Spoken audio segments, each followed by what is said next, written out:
What if the clarity you've been searching for isn't something you find, but something you build? Imagine waking up each day with a calm mind, unshaken by the noise, the pressure, and the uncertainty that surrounds you. Sounds impossible in today's world, doesn't it? But more than 2,000 years ago, a group of philosophers developed a way of thinking so powerful it still holds the key to mental clarity today. Welcome to the ultimate Stoicism guide to a clear mind. In this guide, we're not just exploring ideas, we're stepping into a mindset that cuts through confusion and brings you back to what really matters. Stoicism teaches us how to let go of what we can't control, sharpen our focus, and train the mind to stay steady, no matter what life throws our way. This is more than philosophy. It's a roadmap to peace, purpose, and a mind that sees clearly, even in chaos. Let's begin. Picture waking up every morning with a crystal clear sense of purpose, unmoved by setbacks, unfazed by the chaos swirling around you, and relentlessly focused on what truly matters in life. This might sound almost superhuman in our modern world of endless distractions and constant noise, yet this was the everyday reality for one of the most powerful men in ancient history, Marcus Aurelius, Roman emperor and Stoic philosopher. His personal notes, a collection of thoughts and reflections that has miraculously survived millennia, aren't merely the musings of a bygone era, but offer startlingly relevant advice on how to harness the power of self-discipline amidst the complexities of contemporary life. As we dive deep into the heart of Stoicism, we're not exploring abstract philosophical concepts, but rather practical tools for living a more disciplined and fulfilled existence. Stoicism teaches us how to transform adversity into advantage, emotional turmoil into tranquility, and life's inherent unpredictability into a wellspring of inner strength. Whether you're struggling with daily stresses, seeking genuine inner peace, or looking to elevate your productivity and focus, understanding the Stoic way of life offers profound insights that remain as powerful today as they were 2,000 years ago. In our world brimming with endless distractions, instant gratifications, and the constant pressure to react to external circumstances, Stoic philosophy grounds us in the timeless virtues of wisdom, courage, justice, and moderation. This ancient wisdom isn't about merely enduring life's challenges, it's about learning to thrive regardless of what circumstances present themselves. It's about developing an unshakable foundation of character that allows you to navigate both triumph and tragedy with equal composure and grace. At the very heart of Marcus Aurelius's philosophy lies the fundamental belief that self-discipline begins with discovering your authentic purpose. But what does it truly mean to find your purpose in the context of Stoic thought? It's far more than identifying a career path or setting ambitious goals. Finding your purpose is about discovering what genuinely matters to you at the deepest level, understanding what drives you at your very core, and then systematically aligning your daily actions with that deeper calling. Marcus Aurelius frequently wrote about the importance of living in agreement with nature, which in Stoic terminology means understanding your unique role within the larger scheme of existence and acting in harmony with your highest virtues. For Aurelius, purpose wasn't just a lofty philosophical ideal to contemplate during quiet moments of reflection. It served as a practical compass that guided every decision he made, from the most mundane daily choices to the most monumental imperial responsibilities. He believed deeply that understanding one's purpose is what propels you out of bed each morning, ready to face whatever challenges the day might bring. It's what keeps you steadfast, when temptations beckon you to stray from your path, and it's what sustains you during periods of difficulty and doubt. This isn't about pursuing grandiose achievements or seeking external accolades and recognition. Rather, it's about faithfully fulfilling the duties that life has laid out for you, performing each task with unwavering commitment and uncompromising integrity. In our modern context, finding your purpose can often feel overwhelming and elusive. We live in a society saturated with choices, opportunities, and distractions that can easily lead us away from our true paths.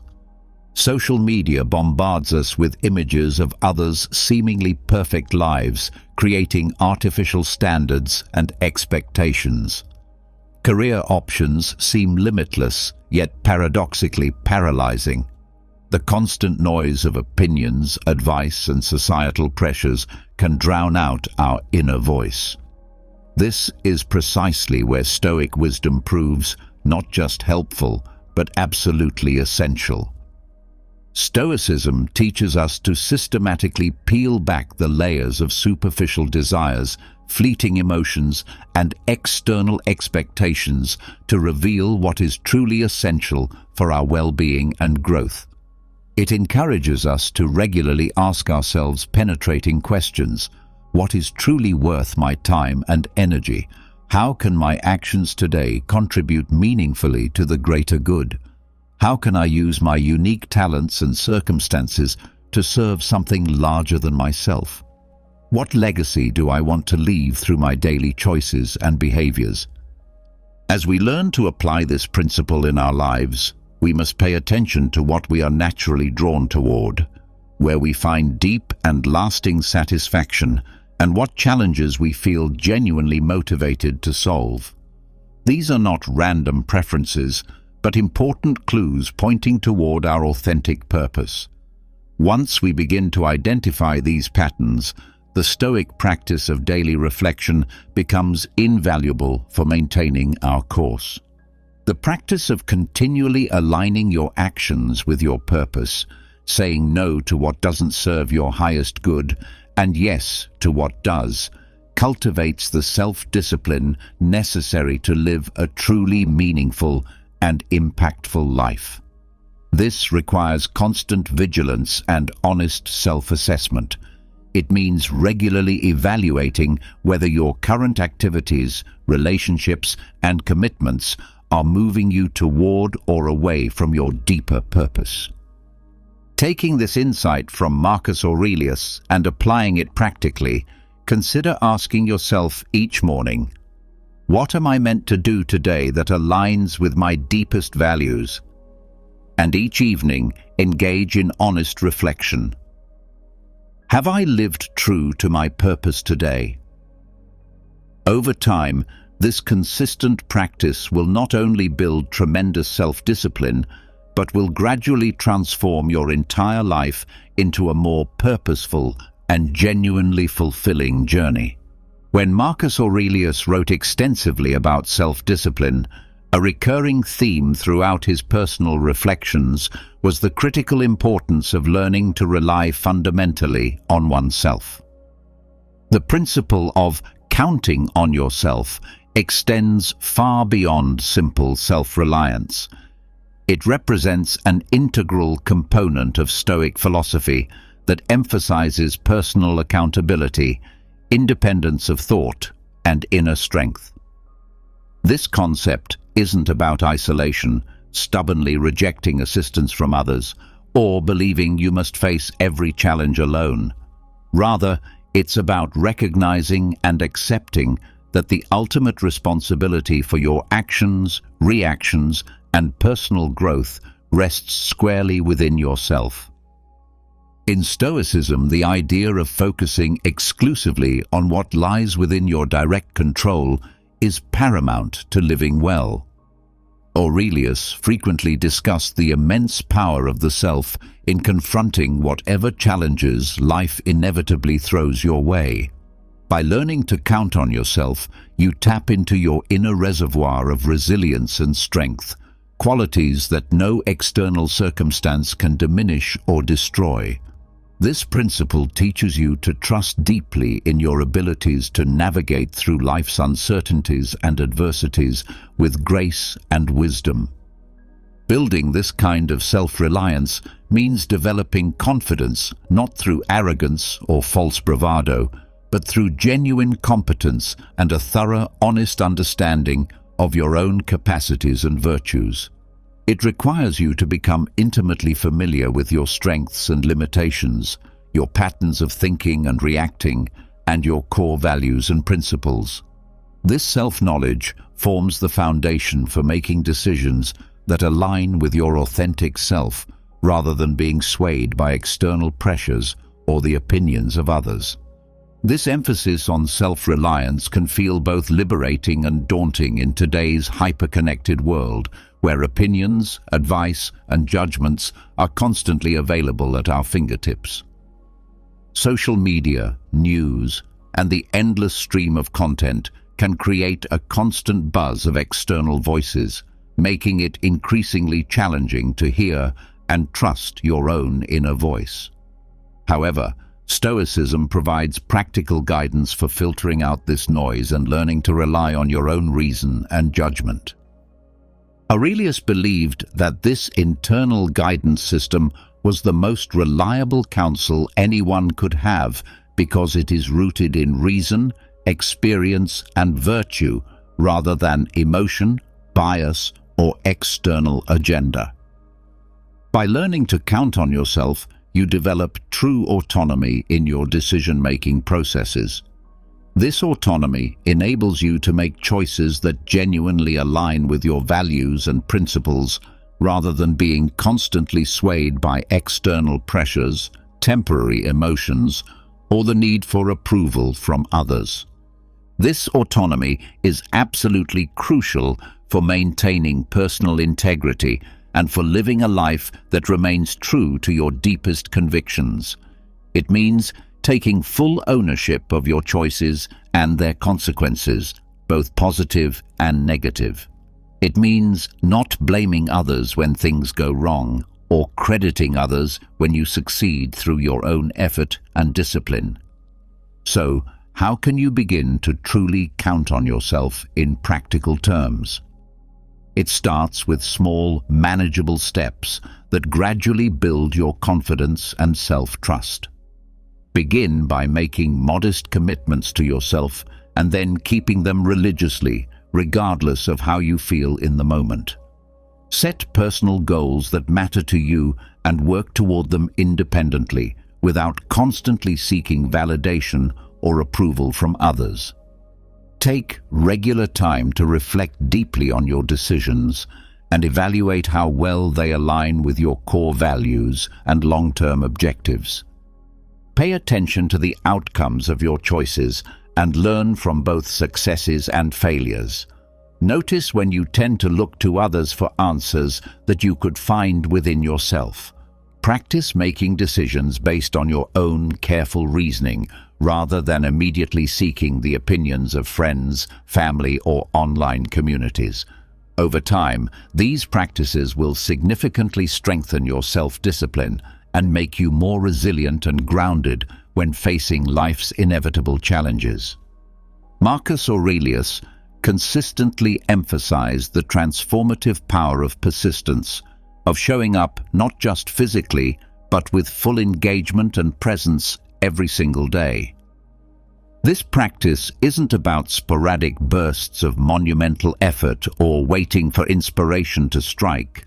Instead, it's about cultivating the quiet, steady dedication to daily tasks and responsibilities that collectively forge a truly disciplined life. For Aurelius, showing up every day was synonymous with the Stoic ideal of living in accordance with nature.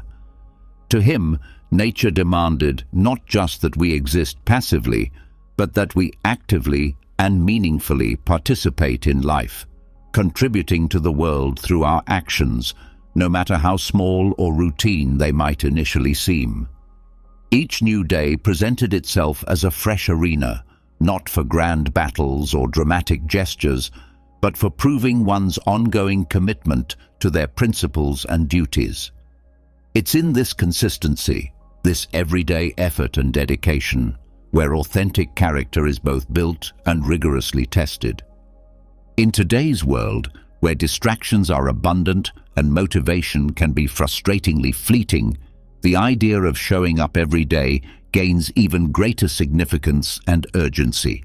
It's remarkably easy to feel inspired and motivated one day, making grand plans and ambitious resolutions, only to find yourself completely off track and discouraged the next. Here, Stoicism teaches us the immense value of consistency over intensity. It's not the spectacular efforts that transform us, but the regularity and reliability of our actions that cultivate true, lasting discipline. This doesn't mean that every day needs to be a masterpiece of productivity or that you must constantly push yourself to exhaustion. Rather, it's about ensuring that no day slips by completely unnoticed or unutilized. It's about making sure that each day, regardless of how you feel or what challenges you face, you take at least some meaningful action toward your goals and values.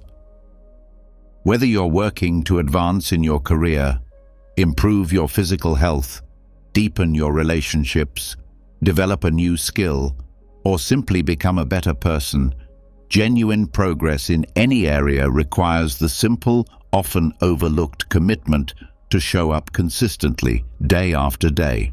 This showing up might look different depending on your circumstances, energy level, or current challenges, but the key is maintaining the commitment regardless of external conditions.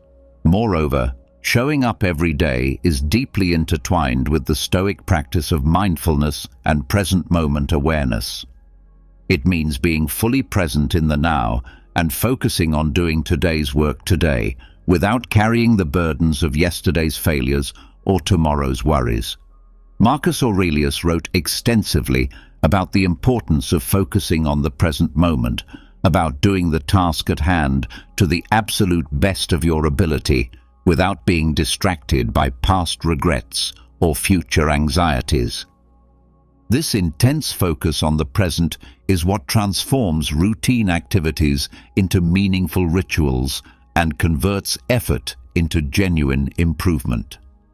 When you approach each day's tasks with full presence and commitment, even mundane activities become opportunities for growth and self-development. This perspective can completely change how you experience daily life, infusing ordinary moments with purpose and significance. To cultivate this discipline in your own life, start with small, manageable commitments. Decide what showing up means specifically for you and your current goals. It could be as simple as writing a single paragraph of that book you've been meaning to write, doing a brief 5-minute workout, spending 10 uninterrupted minutes in meaningful conversation with a loved one, or reading one page of an important book. The scale of the commitment is far less important than the act of showing up itself. Each day that you honor your commitment, regardless of how you feel or what obstacles you encounter, you reinforce your willpower and build the inner resilience that defines Stoic philosophy. You demonstrate to yourself that you are someone who can be trusted to follow through on commitments, which gradually builds unshakable self-confidence. By adopting this daily practice of showing up, you embody the Stoic belief in personal responsibility and continuous self-improvement. You become a living testament to the idea that while we may not be able to control outcomes, we always retain complete control over our efforts and our commitment. In the consistent act of showing up, we discover and develop the discipline necessary to lead a purposeful and deeply fulfilling life. The Stoic practice of voluntarily embracing discomfort, strongly advocated by Marcus Aurelius, involves much more than simply making life intentionally difficult or engaging in meaningless suffering.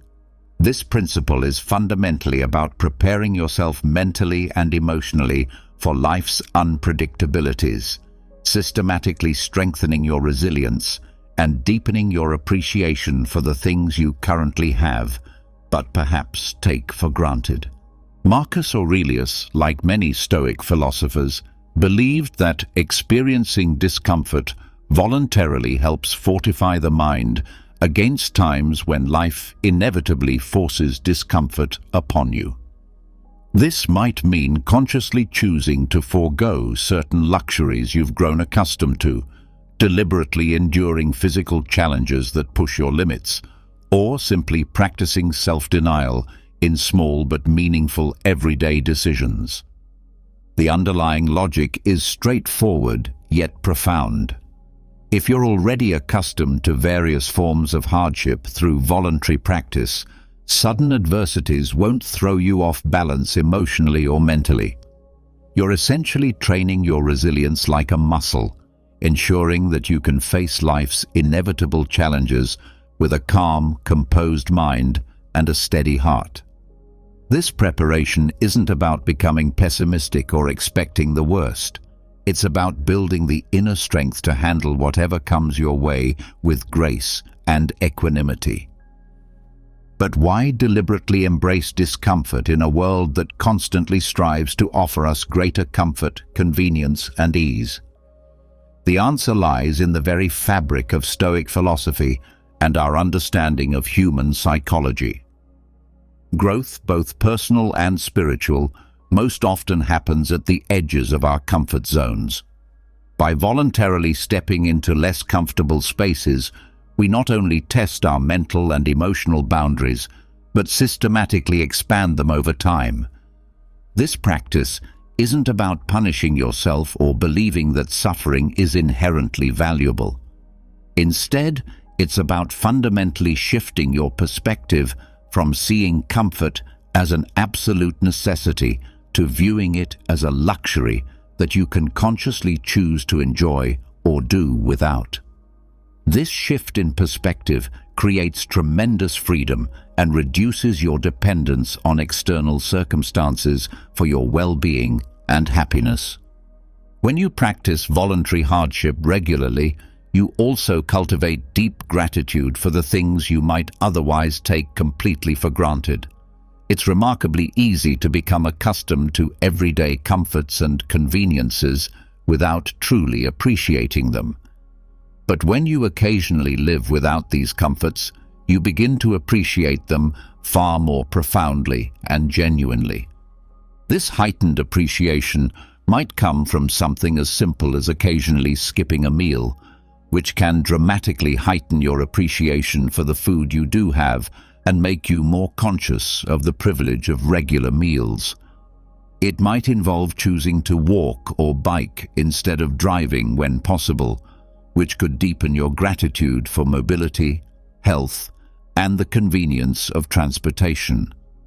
Or it could mean taking cold showers, sleeping on the floor occasionally, or limiting your use of technology for extended periods.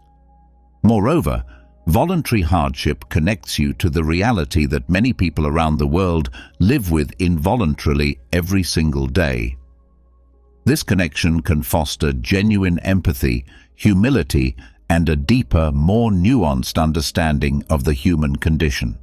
It anchors you more firmly in the reality of the world we share with others, rather than living in a bubble of comfort and privilege that can insulate you from understanding others' experiences. The practice also builds mental toughness and emotional resilience in ways that no amount of theoretical learning can accomplish. When you voluntarily choose discomfort and push through it, you prove to yourself that you're capable of handling more than you might have believed. This self-knowledge becomes invaluable during genuinely difficult times when you need to draw upon your inner reserves of strength and determination. So how can you thoughtfully integrate this practice into your daily life? Start small and choose something manageable that won't overwhelm you or create unnecessary stress. You might choose to wake up an hour earlier than usual for a week. Limit your use of technology for an entire day. Choose the stairs over the elevator consistently. eat simple meals without seasoning, or sleep without your usual comforts occasionally. You could also incorporate physical challenges like cold showers, exercise that pushes your limits, or spending time outdoors in uncomfortable weather. The key isn't the scale or intensity of the hardship, but the regularity, intention, and mindfulness you bring to it. Each deliberate act of voluntary discomfort becomes a meaningful step toward greater mental fortitude, emotional resilience, and unshakable self-discipline.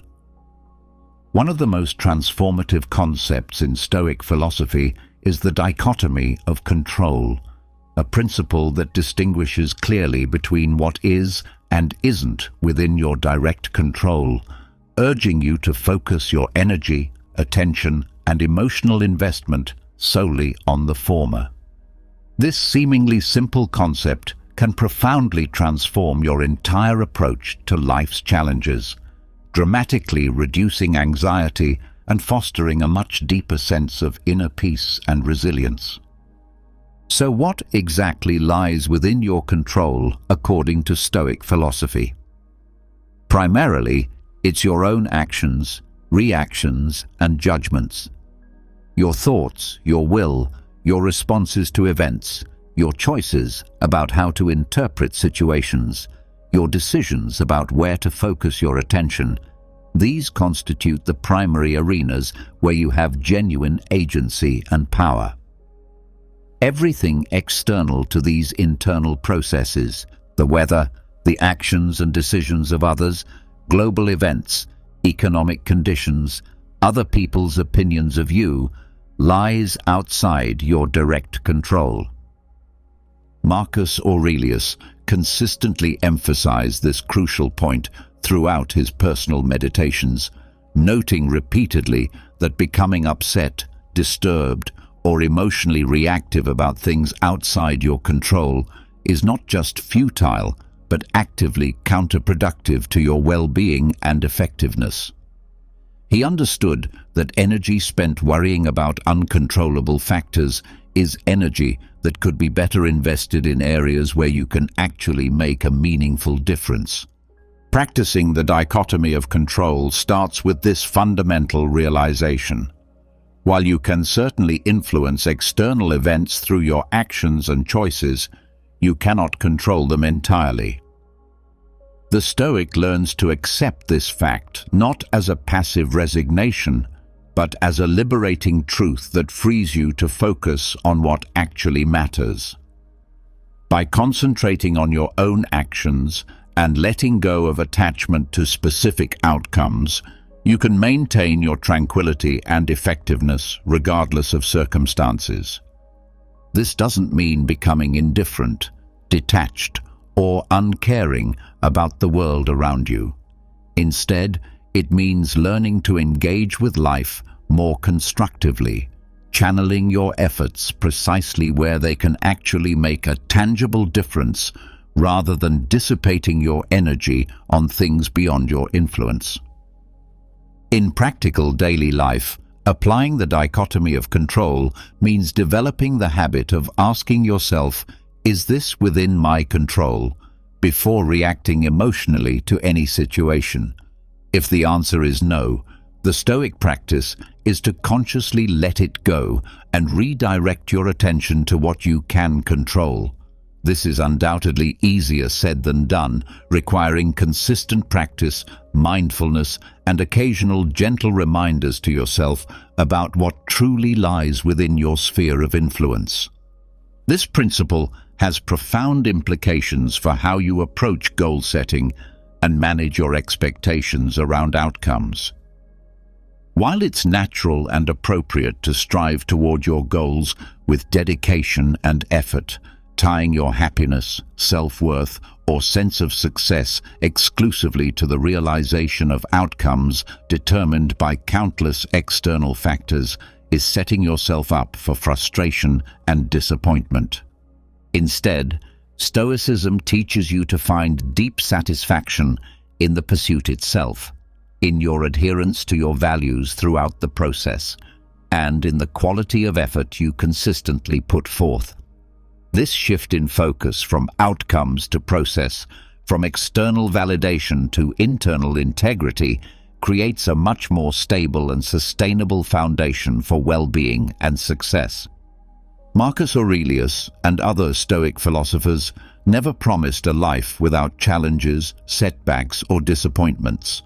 Instead, they offered a practical strategy for maintaining inner peace, personal dignity, and emotional stability, regardless of life's inevitable highs and lows. By consistently practicing this principle of focusing on what you can control, you not only enhance the quality of your own life, but can also positively influence those around you through your example of calmness and resilience in the face of uncertainty. The Stoic principle of refusing to adopt a victim mentality represents a profound understanding of personal responsibility and the unwavering commitment to self-mastery that lies at the heart of this ancient philosophy. Rather than succumbing to a victim mindset, where you see yourself as a passive recipient of life's hardships and injustices, Stoicism empowers you to seize control over your perceptions, interpretations, and reactions to events. This empowerment is absolutely central to the Stoic belief that your happiness, peace of mind, and overall well-being are determined far more by your internal state and responses than by external events and circumstances. The idea isn't to deny or minimize the very real difficulties, injustices, or hardships that you might face in life. Rather, it's about fundamentally shifting your focus from what happens to you to how you choose to respond to what happens. Aurelius believed deeply that every external event, whether positive or negative, comes with a fundamental choice. How will you let this experience define you? Will you allow it to diminish your character, or will you use it as an opportunity to demonstrate and strengthen your virtues? By refusing to play the victim, you reject the disempowering idea that your emotional well-being, personal growth, and life satisfaction are entirely at the mercy of external circumstances. This is a profoundly liberating realization that opens the door to greater personal growth, emotional resilience, and genuine empowerment. When you stop seeing yourself as a victim of circumstances, you begin to see yourself as the primary author of your own experience, capable of choosing your responses and thereby shaping your life's direction. In practicing this principle, start by observing your habitual responses to challenging situations with honest self-awareness. Do you immediately look for external factors or other people to blame when things go wrong? Do you spend your mental and emotional energy complaining about situations rather than taking constructive action to address them? Do you find yourself frequently saying things like, "I can't help it," "It's not my fault," or "There's nothing I can do"? Changing these deeply ingrained patterns isn't about suppressing your feelings or denying legitimate emotions like disappointment, frustration, or sadness. Rather, it's about understanding these emotions more deeply and then consciously redirecting your energies in more constructive directions.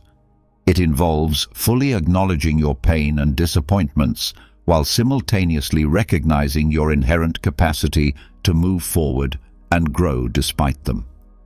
This Stoic teaching encourages you to view every obstacle, setback, or challenge as a valuable opportunity to practice virtue and strengthen your character.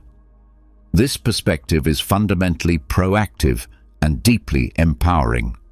It transforms potential feelings of helplessness into moments of conscious choice where you can assert your agency and demonstrate your values. Each challenge becomes a test of your commitment to your principles and an opportunity to demonstrate the qualities that define the Stoic ideal: fortitude in the face of adversity, perseverance when things get difficult, and unshakable resilience when life doesn't go according to plan. Rather than asking, "Why is this happening to me?" you learn to ask, "How can I grow from this experience?" and "What virtues can I practice in this situation?" By consistently refusing to play the victim, you embody the Stoic ideal of emotional independence and inner strength. You develop what Marcus Aurelius called an inner citadel, a fortress of calm and equanimity from which you can engage with the world more fully, freely, and effectively. This doesn't mean becoming emotionless, cold, or indifferent to the suffering around you. Rather, it means achieving a state where your fundamental happiness and sense of self-worth aren't easily disrupted by the inevitable ups and downs of life. In this way, you learn to live not at the whim of your circumstances, but in conscious alignment with your deepest principles and values, regardless of what life throws your way. This creates a foundation of inner strength that no external force can shake or destroy. Marcus Aurelius championed the principle of delayed gratification not merely as a personal discipline, but as a fundamental pathway to greater freedom and more lasting satisfaction. In the Stoic view, learning to master your impulses by consciously delaying gratification isn't about denying yourself pleasure or living a life of unnecessary austerity. Instead, it's about achieving a higher, more sustainable form of fulfillment that remains aligned with your deepest values and long-term goals. Delayed gratification in the Stoic sense involves the strategic postponement of immediate desires in order to gain more significant, meaningful, and enduring rewards. It's about making conscious choices that might not offer instant satisfaction, but lead to lasting well-being, personal growth, and genuine contentment. This principle proves particularly relevant in our modern culture of instant everything, where the ability to wait, to hold off for something better, has become an increasingly rare and valuable skill. For Stoics like Aurelius, the practice of delayed gratification was also fundamentally about maintaining mastery over your desires and impulses rather than being controlled by them. He believed that being enslaved to fleeting pleasures could lead to a profound loss of freedom, as you become captive to your whims, impulses, and the constant need for immediate satisfaction. Instead, by exercising conscious restraint and making choices based on reason and long-term thinking, you cultivate a life not just of temporary pleasures, but of lasting tranquility and deep contentment. The practice of delayed gratification can be implemented in everyday life through various simple but powerful habits. It might mean choosing to save money rather than spending it impulsively on things you don't really need. It could involve selecting nutritious, wholesome meals over convenient but unhealthy fast food options. It might mean dedicating time to study, practice a valuable skill, or engage in meaningful work instead of defaulting to immediate leisure activities or passive entertainment. Each of these conscious choices reinforces the Stoic practice of prioritizing long-term benefits over short-term ease, convenience, or pleasure. This builds what psychologists call willpower muscle, the capacity to make decisions based on your values and long-term interests, rather than immediate impulses and emotions. The benefits of consistently practicing delayed gratification are extensive and well documented. Modern psychological research strongly supports the Stoic understanding, consistently linking the ability to delay gratification to better outcomes across virtually every area of life, including career advancement, educational achievement, physical health, and personal relationships. People who can postpone immediate gratification are generally better at managing stress, reaching their long-term goals, maintaining healthy relationships, and living more fulfilling, purpose-driven lives. This enhanced capacity for delayed gratification also creates greater emotional stability and resilience. When you're not constantly driven by immediate desires and impulses, you develop a more stable internal compass that helps guide your decisions. You become less reactive to external pressures and more proactive in creating the life you actually want to live. The Stoic concept of ignoring naysayers goes far beyond simply not listening to negative feedback or criticism. It's about cultivating a deep mental resilience that allows you to remain steadfast in your convictions and focused on your authentic goals, even when facing significant doubt and skepticism from others. For Stoics, the approval or disapproval of others falls squarely outside your control and therefore shouldn't be relied upon for personal validation, guidance, or decision-making.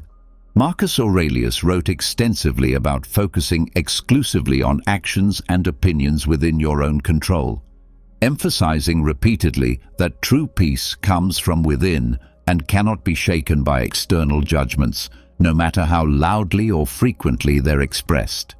This Stoic indifference to others' opinions isn't about being dismissive, arrogant, or uncaring about other people.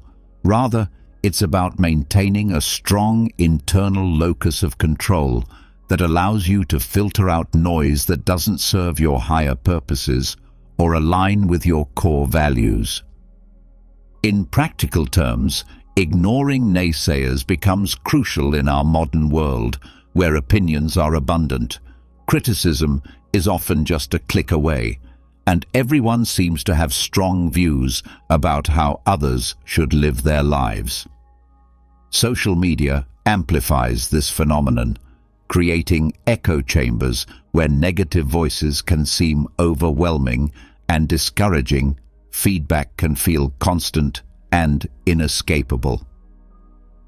The Stoic approach involves recognizing that while constructive feedback can indeed be valuable for personal growth and improvement, baseless criticism, discouragement, and negativity should not deter you from pursuing your authentic path.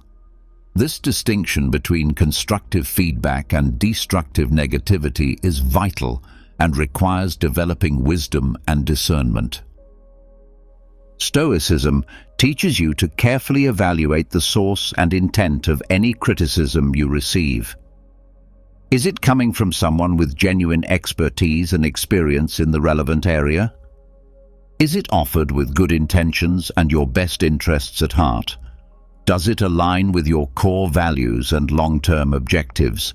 Is it specific, actionable, and focused on behaviors rather than attacking your character or worth as a person? Practicing this principle means building a personal philosophy robust and well-reasoned enough to withstand external pressures and maintain its integrity under scrutiny. It's about developing genuine confidence in your decisions and actions, not out of arrogance or stubborn pride, but from a deep understanding of your own values, objectives, and the reasoning behind your choices. This was what Marcus Aurelius practiced daily, not just as a powerful ruler dealing with political pressures, but as a human being striving for virtue and authenticity in a complex, often judgmental world. He understood that leadership, growth, and living according to your principles often requires the courage to stand apart from the crowd and maintain your course despite criticism. The ability to ignore naysayers also significantly enhances your emotional resilience, making you less reactive to negative opinions and more consistently focused on your long-term vision and goals. In a culture that often emphasizes social validation loops and the constant need for approval, being able to step outside this cycle and remain true to yourself becomes both rare and powerful. Embracing this Stoic practice means not only protecting your mental and emotional space from unnecessary negativity, but also actively choosing where to invest your precious emotional energy. It's about refusing to let external noise distract you from the internal dialogue and self-reflection that truly shapes your life and character. The Stoic practice of emulating wise individuals is rooted in the profound belief that much of our most valuable learning and personal development comes from carefully observing and reflecting on the lives of those who have successfully mastered the virtues we aspire to develop in ourselves. This emulation isn't about blindly copying others or losing your individual identity. Rather, it's about learning from their examples, studying their approaches to challenges, and incorporating their wisdom to enhance your own character and judgment. Marcus Aurelius, despite holding the ultimate position of power as Roman emperor, often wrote with deep admiration about the qualities he observed in others, both from history and his contemporaries. He saw the thoughtful emulation of virtuous figures as an essential way to internalize their strengths, wisdom, and virtues. For him and other Stoic philosophers, wisdom wasn't merely theoretical knowledge to be studied in books, but a practical guide for living well that could be best understood and integrated through observing those who had successfully applied these principles in their own lives. In the context of Stoicism, choosing whom to emulate becomes a deliberate and thoughtful process focused on recognizing those individuals who embody the core Stoic virtues of wisdom, courage, justice, and temperance. These role models might be historical figures whose lives and writings demonstrate exceptional character, contemporary individuals whose actions inspire you, or even fictional characters from literature and stories who exemplify qualities such as resilience, ethical integrity, rational thinking, and moral courage. The key is to actively seek out individuals whose lives provide a clear roadmap for facing challenges with grace, making decisions based on principles rather than convenience, and maintaining their integrity under pressure. Look for people who demonstrate the ability to remain calm in crisis, show compassion without being naive, pursue their goals with determination while remaining flexible about methods, and treat others with respect regardless of status or circumstances. Applying this principle in today's world involves a thoughtful, intentional selection of role models whose values genuinely align with your aspirations and whose character you genuinely respect. This goes far beyond simple admiration or surface-level inspiration. It requires critically observing how these individuals navigate their lives, make important decisions, handle adversity and success, interact with others, and maintain their principles under various pressures. This practice encourages you to ask probing questions about the people you choose to emulate. What specific aspects of this person's approach or mindset can I meaningfully incorporate into my own life to improve my conduct and choices? How do they handle situations similar to ones I face? What principles guide their decision-making process? How do they maintain their composure and effectiveness under pressure? What daily practices or habits contribute to their character? Moreover, emulating wise individuals helps bridge the often significant gap between abstract philosophical concepts and concrete everyday actions. It provides tangible, real-world examples of how Stoic principles can be lived out authentically and effectively. This not only makes these ideals more accessible and understandable, but also more compelling and inspiring as you witness the tangible impact of Stoic virtues in the lives of people you respect. The practice of seeking out and consciously emulating wise people represents a dynamic, proactive form of learning and self-improvement. Rather than passively hoping to improve over time, you're actively studying excellence and deliberately incorporating the best practices of others into your own life. This approach sets a high standard for your own behavior and decisions, creating a positive pressure that propels you toward becoming the kind of wise, virtuous individual you seek to emulate. By surrounding yourself mentally and emotionally with the influence of virtuous individuals, through their writings, their examples, their approaches to life's challenges, you create an environment that supports and encourages your own growth and development. This influence gradually shapes your thinking, decision-making, and character in positive directions. The Stoic practice of daily reflection, as exemplified by Marcus Aurelius in his personal meditations, represents far more than simply recounting the events of your day or keeping a basic journal.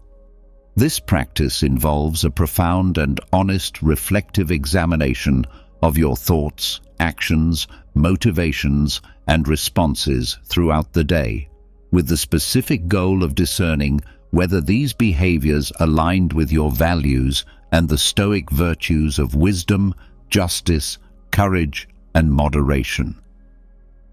This introspective process serves as a crucial feedback loop that helps you become increasingly conscious and intentional about your actions and decisions.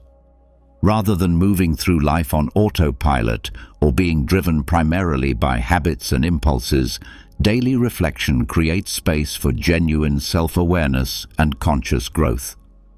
For Stoics, the primary purpose of this daily review isn't to dwell obsessively on mistakes, engage in harsh self-criticism, or indulge in regret about past actions.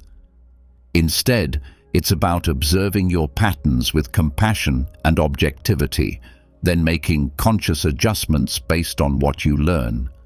It's about extracting wisdom from each day's experiences and using that knowledge to refine yourself continuously and gradually.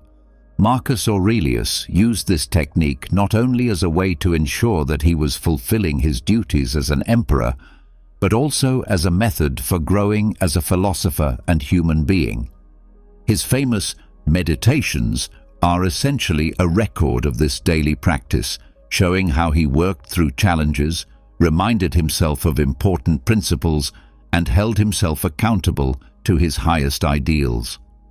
Incorporating this practice into modern life can prove incredibly beneficial for personal growth and emotional well-being. Have you ever felt so consumed by anger that you completely lost control of yourself when someone said or did something that wounded you deeply? Are there days when even a casual glance or an offhand comment feels like the entire world is turning its back on you, leaving you isolated and hurt? In today's relentlessly fast-paced, high-pressure world, it's remarkably easy to get caught in an overwhelming whirlwind of negative emotions, from minor daily annoyances that chip away at our peace to devastating waves of anger that seem to consume everything in their path. But is there truly a way to remain unshaken, to prevent anyone from disturbing the sanctuary of your inner peace? Can we genuinely live a calm, untroubled life that remains free from the emotional grip that others so often seem to have over us? These questions have plagued humanity for millennia, yet the answers lie in an ancient yet profoundly powerful school of thought that has weathered every storm of human experience. Stoicism, with its deep roots in ancient philosophy and its remarkably practical applications, offers profound and timeless answers to these universal human struggles. Philosophers like Marcus Aurelius, the emperor philosopher who ruled Rome while maintaining his inner tranquility, Epictetus, who rose from slavery to become one of history's greatest teachers of freedom, and Seneca, who navigated the treacherous waters of political power while preserving his moral compass, all endured harsh times that would break most people. Yet they maintained an unshakable inner tranquility through the transformative wisdom of Stoic philosophy. Today, we'll explore 7 fundamental methods that go beyond mere theoretical understanding to provide practical tools for not only mastering your emotions, but taking complete control of your soul's well-being. What I'm about to share isn't mere academic theory divorced from real-world application. It's drawn from the profound lessons of Stoicism, distilled into actionable insights that have been tested by centuries of human experience and refined by countless individuals who have found genuine peace through these practices. These methods represent a comprehensive approach to emotional mastery that addresses every aspect of how we interact with the world around us. From learning to embrace life's inevitable challenges to discovering the profound joy that comes from selfless service to others, each principle builds upon the previous one, creating a foundation for unshakable inner peace that no external circumstance can disturb. The first and perhaps most fundamental principle that leads to lasting inner peace is the wholehearted acceptance of everything that life brings our way. This concept goes far deeper than passive resignation or simply tolerating unpleasant circumstances. True acceptance, as understood by the Stoics, doesn't mean we must enjoy or agree with every situation we encounter, but rather that we learn to face them willingly, without the internal resistance that creates so much of our suffering. Marcus Aurelius, writing in his personal meditations during the most challenging periods of his reign, captured this beautifully when he wrote, "Accept the things to which fate binds you, and love the people with whom fate brings you together, but do so with all your heart." This acceptance forms the bedrock foundation for escaping the vicious cycle of anger and frustration that traps so many people in patterns of emotional reactivity. Consider the simple example of washing dishes, a mundane chore that most people approach with reluctance and annoyance. If you approach this task with internal resistance, fighting against the reality that the dishes need to be cleaned, every plate you touch becomes an internal battle between what you want to be doing and what you actually have to do. Your mind generates story after story about how unfair it is, how you shouldn't have to do this, or how much you'd rather be doing something else. But if you approach the same task willingly, perhaps even with gratitude for having dishes to wash and food to have eaten from them, something remarkable happens. The burden melts away completely. Epictetus, who understood suffering intimately through his years of slavery, reminds us in his discourses, "Do not seek to have events happen as you want them to, but instead want them to happen as they do, and your life will go well." This is the essence of willingness, not resisting life's flow, but learning to move harmoniously with it, like a skilled dancer who follows the music rather than fighting against the rhythm. In practical terms, this mindset can be applied even to the most unpleasant situations we encounter. Take, for instance, being stuck in heavy traffic when you're already running late for an important appointment. If you spend the entire time fuming over the delays, cursing other drivers, and imagining worst-case scenarios about the consequences of your lateness, your frustration only grows exponentially. Your blood pressure rises, your mood deteriorates, and you arrive at your destination already exhausted and irritated, regardless of whether you were actually late or not. However, if you choose to see this unexpected delay as an opportunity, perhaps to listen to a favorite podcast you never have time for, to practice deep breathing exercises, or to simply reflect on your day and set intentions for the meeting ahead, something transformative happens. The tension that would have consumed you simply dissipates. The traffic becomes just traffic, not a personal attack on your schedule or evidence that the universe is conspiring against you. When we learn to accept situations willingly rather than fighting against them, stress loses its grip on us entirely. This doesn't mean becoming passive or failing to take appropriate action when action is needed. Rather, it means approaching necessary actions from a place of calm acceptance rather than frantic resistance. A crucial aspect of developing willingness involves how we define our fundamental purpose in life. Instead of chasing trivial, ego-driven goals that ultimately leave us empty and constantly comparing ourselves to others, we can aim for a broader, more meaningful vision that encompasses our entire existence. Ask yourself with complete honesty, what is my true vision for my life? What kind of person do I want to become? What kind of impact do I want to have on the world around me? Unlike narrow personal ambitions that often lead to temporary achievements like earning more money, acquiring more possessions, or gaining recognition and status, a genuine life vision encompasses your entire being and connects you to something larger than yourself. When you're living with this kind of grand vision, every action becomes voluntary because you understand at a deep level that everything that happens, both the pleasant and unpleasant experiences, contributes meaningfully to your journey of growth and service. By embracing the natural flow of life instead of constantly resisting it, you gain access to a profound sense of freedom and inner peace that no external circumstance can touch. Consider the difference between feeling compelled to do something versus volunteering to do it. When you're forced to meet a work deadline under pressure and resentment, the task often feels heavy, tedious, and draining. But when you volunteer for a meaningful cause or help a friend out of genuine goodwill, even challenging and unrewarding tasks feel fulfilling and energizing. The fundamental difference lies entirely in your attitude and the framework through which you approach the situation.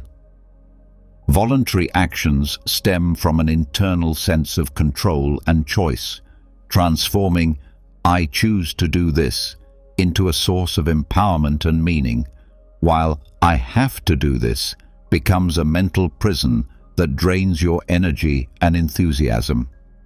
Apply this perspective transformation to your daily interactions with difficult people. When someone says something offensive or hurtful to you, you face a crucial choice that will determine not only your immediate emotional state, but also your long-term patterns of response. You can either let their words dictate your emotions and react with anger, defensiveness, or hurt, thereby giving them complete control over your inner world, or you can view this interaction as a valuable opportunity to practice willingness and emotional sovereignty. You might tell yourself something like, "This person is acting according to their current level of understanding and emotional state, but I choose not to let their words disturb my inner peace. Their behavior reflects their internal world, not my worth or value as a person." This shift in perspective doesn't mean condoning inappropriate behavior or failing to set healthy boundaries when necessary. Rather, it means maintaining your emotional equilibrium regardless of how others choose to behave. Accepting life as it unfolds doesn't mean abandoning all efforts to improve yourself, your circumstances, or the world around you. Instead, it's about recognizing with clear-eyed wisdom that some things are entirely beyond your control. And this recognition actually empowers you to focus your precious energy and attention on the areas where you can make a real difference.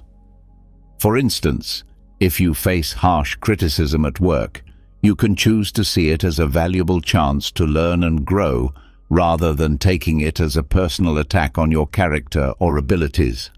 Your reaction to the criticism, not the criticism itself, determines whether this experience becomes a source of suffering or a catalyst for improvement. When you approach challenges from this perspective of willing acceptance, you discover that you have far more power and freedom than you ever imagined possible. Embracing willingness is undoubtedly a journey rather than an overnight transformation. The patterns of resistance and reactivity that most people develop over years or decades don't disappear immediately. Start with small steps and be patient with yourself as you develop this new way of being. Practice accepting your own mistakes without harsh self-judgment, viewing daily challenges as opportunities for growth rather than obstacles to your happiness, and approaching minor inconveniences with grace and humor rather than irritation and complaint. As you master this fundamental mindset shift, you'll find that you become naturally less prone to anger and external disturbances. Instead of being at the mercy of circumstances and other people's behavior, you'll discover a resilient inner strength that enables you to live life on your own terms, guided by your values and vision rather than blown about by every wind of circumstance. One of the most profound insights you'll gain from developing willingness is understanding why we so easily feel anger, irritation, or frustration toward others. Could it be that much of our emotional reactivity stems from our tendency to constantly judge other people's actions, words, and choices? Think carefully about this. How many times throughout a typical day do you catch yourself thinking thoughts like, "This person is so annoying," "That driver is completely irresponsible," or "They're being totally unreasonable"? These automatic judgments, while they might seem harmless or even justified, not only potentially hurt others through the energy we project, but more importantly for our own well-being, they place an enormous emotional burden on our souls. In Stoic philosophy, learning to let go of judgment represents one of the most powerful methods available for freeing ourselves from negative emotions like anger, resentment, and frustration. Human beings naturally view the world through the lens of their personal experiences, values, and expectations. When someone acts in a way that contradicts our expectations or challenges our preferred way of doing things, we immediately tend to label them with judgments that often say more about us than about them. For instance, if someone drives slowly in front of you when you're trying to get somewhere quickly, your first automatic thought might be, "They're so inconsiderate," or "What a terrible driver." But have you ever paused to consider the full context of their situation? They might be a new driver who's still building confidence behind the wheel. Or perhaps they're driving carefully because they have precious cargo, maybe elderly parents or young children, in the car with them. Maybe they're dealing with car trouble, following GPS directions in an unfamiliar area, or simply choosing to drive more cautiously because they've recently been in an accident. The fundamental truth that Stoicism teaches us is that external events themselves don't determine our emotions. The way we interpret and judge those events does. When we place judgments on others' actions, we're essentially volunteering to carry an unnecessary emotional weight that serves no constructive purpose and often prevents us from seeing situations clearly and responding wisely. Judgment isn't merely a passing thought that we can easily dismiss. It often becomes the root system from which anger, resentment, and ongoing conflict grow. Imagine you have a colleague who frequently arrives late to work or important meetings.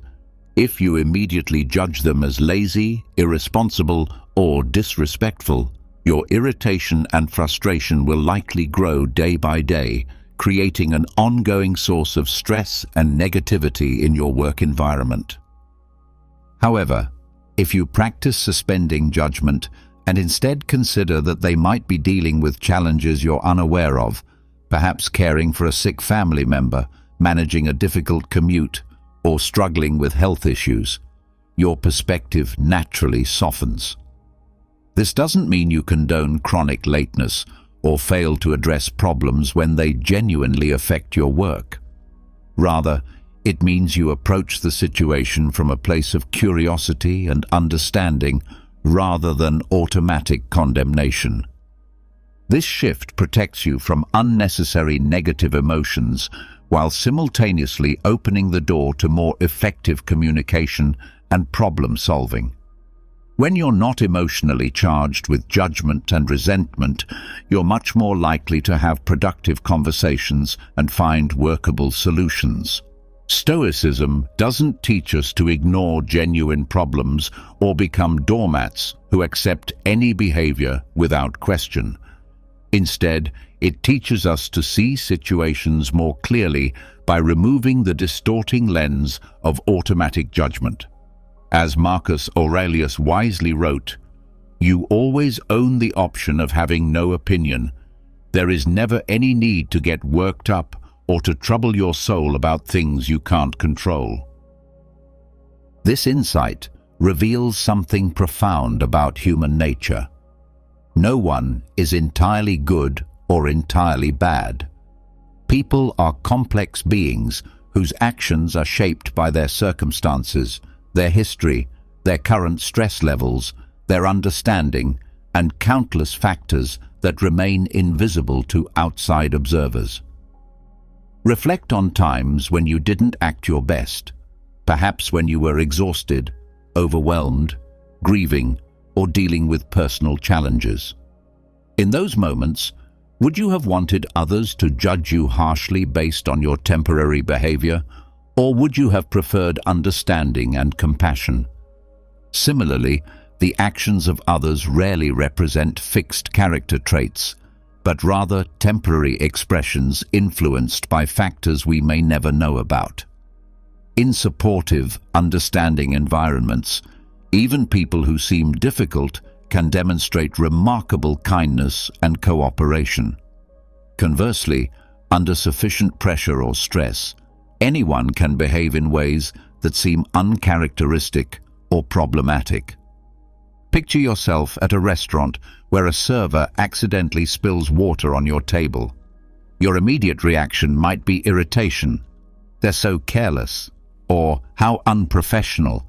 But if you pause and consider that they might be having an exceptionally difficult day, dealing with personal problems, or simply making a human mistake that anyone could make, you'll likely feel much lighter and more compassionate.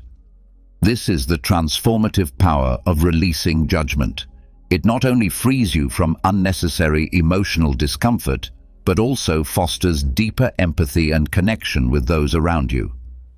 To be absolutely clear, letting go of judgment doesn't mean condoning harmful behavior, failing to protect yourself from mistreatment, or avoiding necessary conversations about problematic actions. It means refusing to let others' behavior dictate your emotional state and internal experience. You can still discern right from wrong, set appropriate boundaries, and take necessary action without allowing negativity to consume your mental and emotional energy. As Marcus Aurelius also observed, the best revenge is to be unlike him who performed the injury. The most powerful response to harmful behavior is not anger, retaliation, or endless rumination about how wrong the other person was, but rather maintaining your own composure, dignity, and commitment to your values, regardless of how others choose to behave. How can you begin practicing non-judgment in your daily life? The first and most crucial step is developing awareness of your automatic judgmental thoughts. Each time you catch yourself making a snap judgment about someone, pause and ask yourself, is this thought necessary? Does it serve any constructive purpose? Is it helping me respond more effectively to this situation? Then, make a conscious effort to shift your perspective by putting yourself in their shoes and considering what they might be experiencing that you don't know about. Finally, Remember that everyone is different, and these differences are what make life rich, interesting, and full of opportunities for learning and growth. Someone being unlike you doesn't make them wrong, and their different approach to life isn't worth sacrificing your emotional energy and peace of mind. Letting go of judgment ultimately means letting go of unnecessary emotional burdens that serve no useful purpose. It's learning to set yourself free from the exhausting cycle of constantly evaluating and condemning others' actions. The next time someone irritates you or behaves in a way that challenges your preferences, pause, take a deep breath, and ask yourself honestly, is this feeling worth it? Is holding on to this judgment serving any positive purpose? You'll discover that by viewing situations with empathy and understanding rather than automatic judgment, you're not only kinder and more compassionate toward others, but also much kinder to yourself. You'll find that life becomes significantly lighter and more enjoyable when you're not constantly carrying the weight of judgments about everyone around you. Ultimately, ask yourself this fundamental question. Do you want to hold on to anger, resentment, and constant judgment? Or do you want to live a life of genuine freedom and inner peace? The choice, as the Stoics remind us, is always entirely yours to make. When you begin to release the habit of judging others, you naturally uncover a profound truth that lies at the heart of much human suffering. A significant portion of our frustration and anger stems from our unconscious expectation that others should act according to our desires, preferences, and standards. Yet the world simply doesn't operate according to our personal wishes and demands. People, with all their beautiful complexity and unpredictability, act based on their own reasons, motivations, and understanding, often in ways that remain completely beyond our comprehension or control. This realization leads us to examine a fundamental question that can transform how we approach every relationship and interaction. Do we truly need to control everything around us in order to find peace and happiness, or does genuine peace actually come from learning to let go of our need to control outcomes and other people's behavior? This question strikes at the very core of Stoic philosophy. Rather than wasting precious energy trying to change things that are fundamentally beyond our control, Stoicism teaches us to accept what we cannot change and thereby free ourselves from unnecessary burdens and suffering. While we can certainly influence external events through our actions and choices, we must accept the liberating truth that we cannot control them entirely. Imagine you're driving during rush hour traffic. Cars are backed up for miles, horns are blaring from all directions, and you're rapidly approaching the time when you'll be late for an important appointment. Anger and frustration rise as you think thoughts like, "Why do people drive like this?" Or, "Why can't traffic ever improve when I need it to?" But the stark reality is that you cannot change how other drivers behave, make the roads suddenly clear, or control the countless factors that contribute to traffic congestion. The only thing you have genuine control over is your own mindset and reaction to the situation. You can choose to become increasingly upset, allowing your blood pressure to rise and your mood to deteriorate, or you can take a deep breath, accept that some things are simply outside your sphere of influence, and perhaps use the unexpected time to listen to music, practice gratitude, or prepare mentally for your upcoming meeting. This might sound deceptively simple, but learning to let go of the compulsive need for control can literally transform every aspect of your life. A mother may constantly worry about her child's grades and academic performance, but she cannot take their tests for them, absorb the information into their brain, or force success to happen through sheer willpower.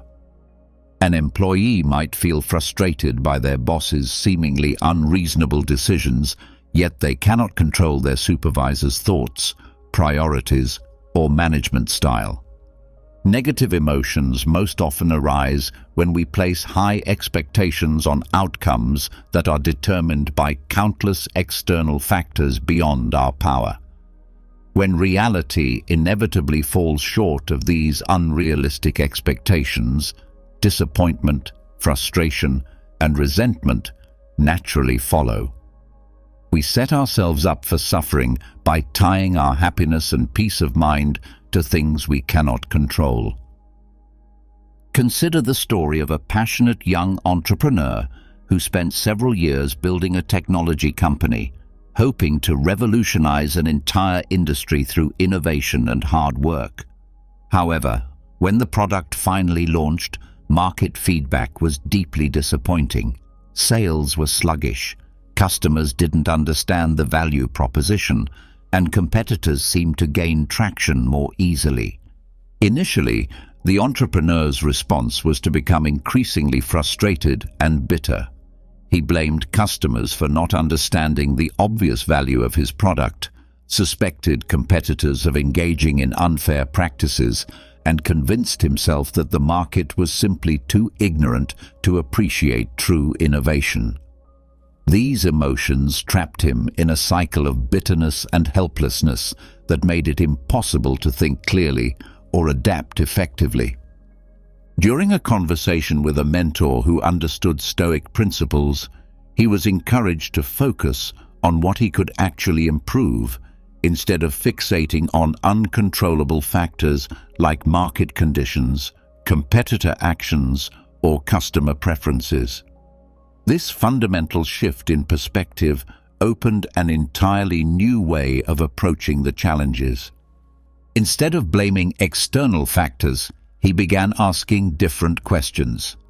What aspects of the product could be improved based on customer feedback?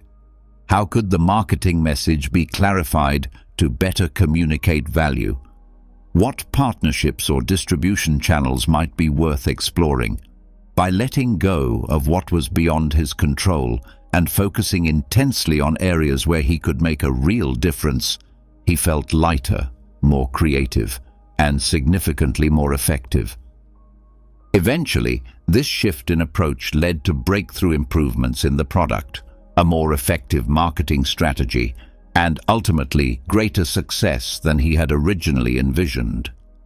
The key was learning to channel his energy toward what he could control, rather than depleting it by fighting against unchangeable circumstances. Stoicism not only reshapes how we perceive and respond to challenges, but also provides us with practical tools for maintaining emotional equilibrium. During stressful moments, we can ask ourselves powerful questions. Is this situation within my control? Am I wasting energy fighting against unchangeable factors? Is my current reaction improving the situation or making it worse? Are my expectations realistic given what I can actually influence? These simple questions serve as powerful tools for redirecting our attention from futile resistance toward constructive action. They help us quickly distinguish between what deserves our energy and what we should simply accept and move beyond. Letting go of control doesn't mean surrendering our agency or becoming passive observers of our own lives. It requires focusing intensely on what we can truly influence: our thoughts, emotions, actions, choices, and responses to events. The distinction is crucial. We become more effective and powerful when we stop dissipating our energy on uncontrollable factors and instead concentrate it where it can actually make a difference. Picture yourself rowing a boat down a river with a strong current. You cannot stop the water from flowing or eliminate all the obstacles in the river, but you can steer your boat skillfully to navigate the current effectively and reach your destination. Fighting against the river's natural flow would be exhausting and counterproductive, but working with it while maintaining control over your vessel allows you to make steady progress. A practical Stoic exercise for developing this mindset is called Premeditatio malorum, the practice of anticipating potential adversity before it occurs. Before starting your day, take a few moments to imagine what might go wrong: plans getting cancelled, colleagues making mistakes, unexpected delays, or challenging weather conditions. By mentally preparing for these scenarios ahead of time, you make them much easier to accept and respond to effectively when they actually happen. This practice isn't about becoming pessimistic or expecting the worst possible outcomes.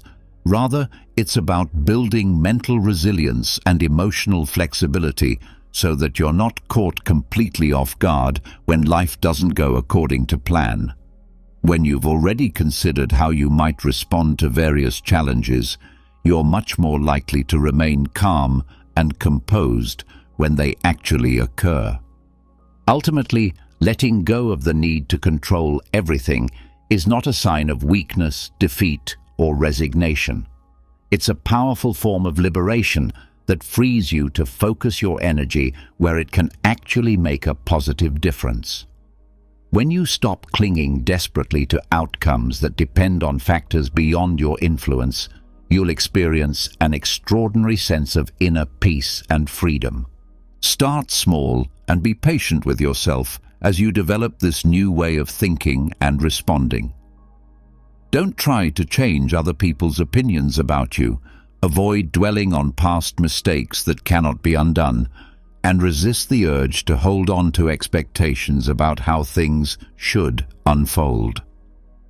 Remember that life flows like a river, and when you learn to move skillfully with its current rather than exhausting yourself by fighting against it, you'll discover the lasting peace you've been seeking. As you practice releasing control over uncontrollable factors, you'll begin to embrace another fundamental aspect of Stoic wisdom: accepting that imperfection is not a flaw in the fabric of existence, but rather its very essence. In life, none of us can avoid moments of frustration, disappointment, or even anger when others don't behave according to our expectations and preferences. But have you ever deeply questioned why we expect perfection from the world and the people around us in the first place? Stoicism teaches that our demand for perfection is fundamentally an illusion, and clinging to this illusion becomes the root of enormous suffering. Understanding and accepting that imperfection is woven into the very nature of existence represents the crucial first step toward freeing yourself from the negative emotions that arise when reality fails to match your idealized expectations. Think honestly about your recent experiences. Have you felt disappointed because a colleague didn't complete their assigned tasks with the level of care and attention you would have given them, thereby affecting your own work? Have you felt upset when a friend broke a promise they had made to you? Have you experienced hurt when a family member said something thoughtless or insensitive that wounded your feelings? Such situations are not anomalies or signs that something is fundamentally wrong with the world. They are simply part of the normal human experience. But is it realistic to expect everyone around you to be flawless in their actions, perfect in their communication, and entirely consistent in their behavior? Epictetus reminds us with profound simplicity, it is not events that disturb people, it is their judgments concerning them. This insight reveals that anger and frustration don't actually stem from others' imperfect actions, but rather from how we choose to interpret and respond to those actions. The chaotic, imperfect world doesn't need to change to accommodate your preferences in order for you to find peace and contentment. What needs to change is how you perceive and relate to imperfection when you encounter it. Consider a specific example that many people can relate to. Imagine you've prepared meticulously for an important presentation at work, spending hours researching, organizing your thoughts, and creating supporting materials. However, at the last minute, a colleague who was responsible for providing crucial supporting data makes significant mistakes or omissions that seem to undermine all your careful preparation. Your initial frustration is completely natural and understandable. You might think, why were they so careless when I put so much effort into this? But when viewed through the lens of Stoic wisdom, you'll recognize that their mistake, while inconvenient, is completely beyond your control. Getting angry about it only worsens the situation and clouds your ability to think clearly about solutions. Instead of wasting precious mental and emotional energy blaming them or ruminating about their carelessness, you could ask yourself a more productive question. What can I do right now to salvage this presentation and move forward effectively? By accepting the imperfection of the situation rather than fighting against it, you not only maintain your emotional equilibrium, but also position yourself to find creative solutions more quickly and effectively. Stoicism places enormous emphasis on focusing exclusively on what lies within your sphere of control and influence. Marcus Aurelius wrote in his personal meditations, "Begin each day by telling yourself, 'Today I shall meet with interference, ingratitude, insolence, disloyalty, ill will, and selfishness, all of them due to the offender's ignorance of what is good or evil.'" Starting your day with the realistic expectation that you'll encounter imperfection, inconsideration, and human fallibility prepares you mentally and emotionally to face these challenges with resilience and grace. This isn't pessimism or negative thinking. It's practical realism that allows you to navigate difficulties with a steady, unshaken mind, because you're not surprised or thrown off balance when imperfection appears. In everyday moments, embracing imperfection can completely transform your emotional reactions and overall quality of life. When someone breaks a promise or fails to follow through on a commitment, instead of automatically responding with anger or feelings of betrayal, remind yourself that they are human and might be dealing with unseen struggles, changing circumstances, or simply different priorities than you assumed they had.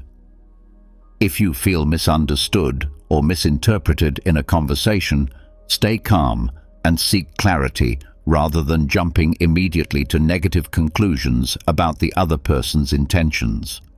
Perhaps they didn't mean to hurt your feelings, but simply didn't understand your perspective, or were distracted by their own concerns when they spoke.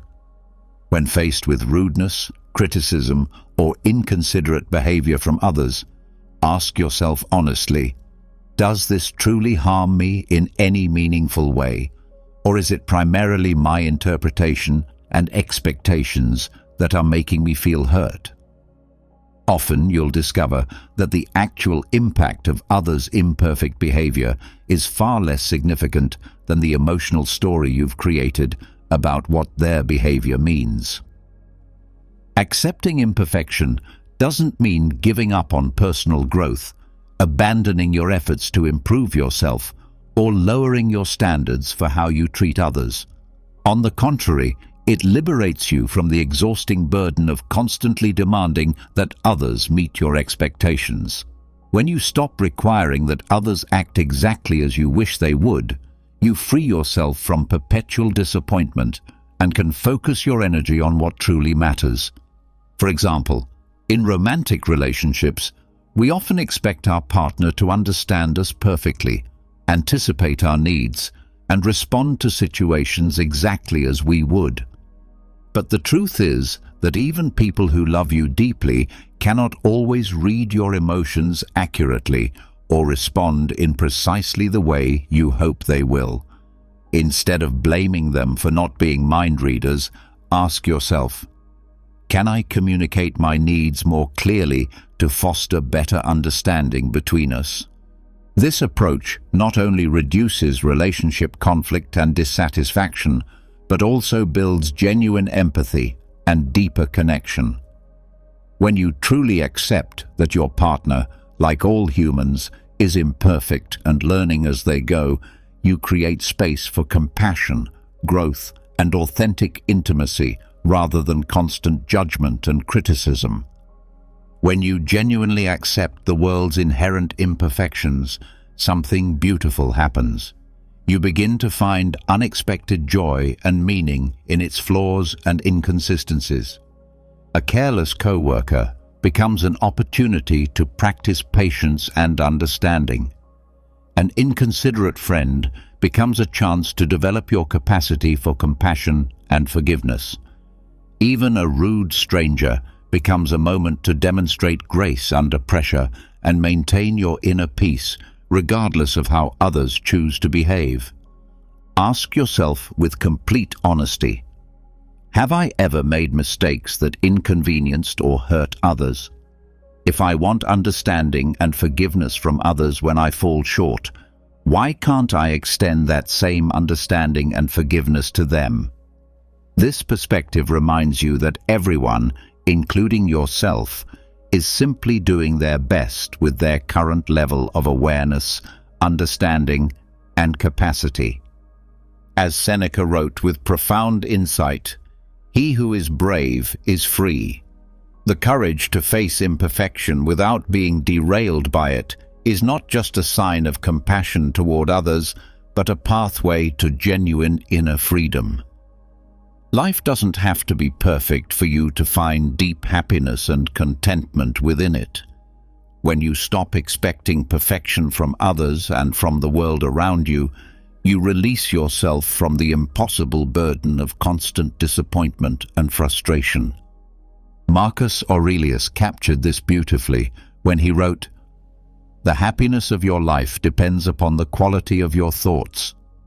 By allowing thoughts of acceptance, understanding, and compassion to guide your responses to imperfection, you'll discover lasting peace even amid the chaos and unpredictability that characterize human existence. This isn't about compromising your values or accepting harmful behavior without question.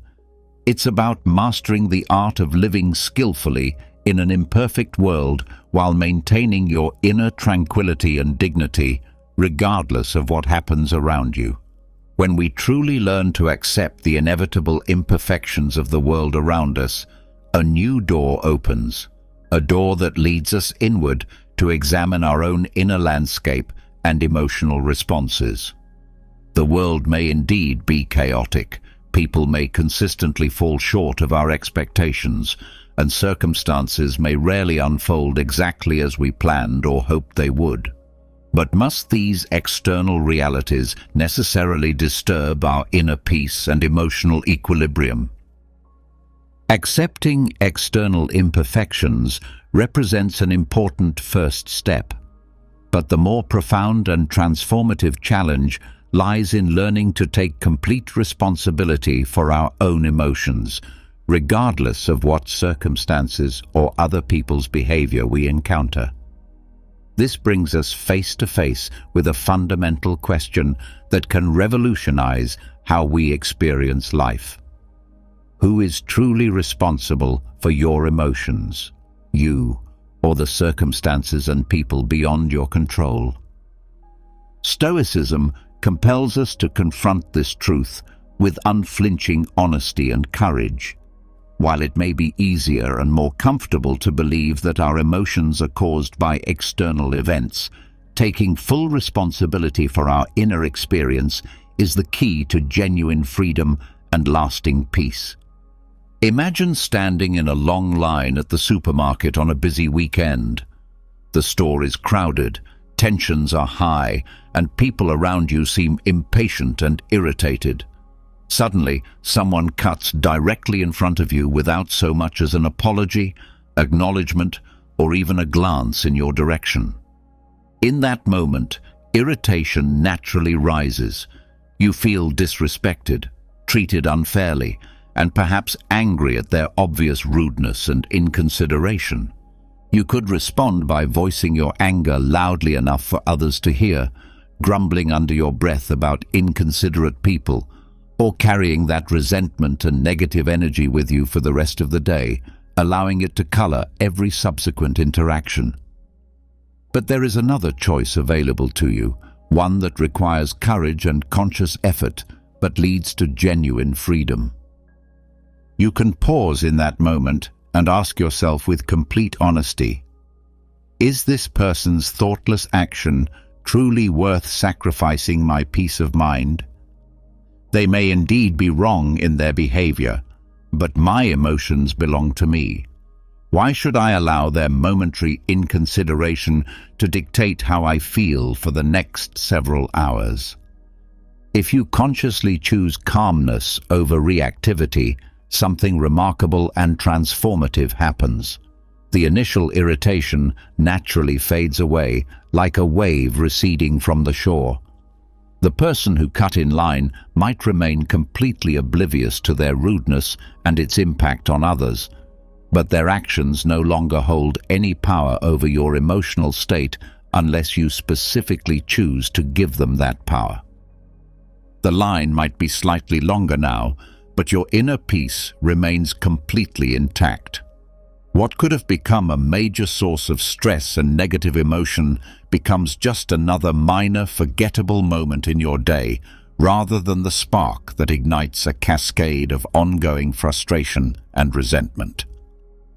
When you reclaim complete control and responsibility for your emotions in this way, life becomes significantly lighter and more enjoyable. You're no longer at the mercy of every thoughtless driver, rude stranger, or inconsiderate colleague you encounter throughout your day. In our daily lives, we often unconsciously hand complete control of our emotions to other people without even realizing we're doing it. When someone insults us, criticizes our work, or simply ignores us when we're trying to communicate, the instinctive response is often to feel hurt, angry, or dejected. But ask yourself this crucial question: why should another person's words, opinions, or actions have the power to dictate your mood and emotional state? Marcus Aurelius, who as Emperor of Rome dealt with constant criticism, political pressure, and personal attacks, wisely observed, "You have power over your mind, not outside events. Realize this, and you will find strength." His words remind us of a profound truth that most people never fully grasp. While we cannot control how others behave toward us, we always retain complete choice over how we respond to their behavior.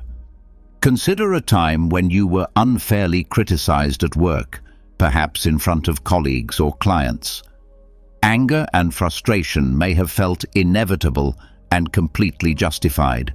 After all, the criticism was unfair and the delivery was inappropriate. But what if, in that moment, you had reminded yourself that your worth and value as a person are not determined by one person's opinion or feedback?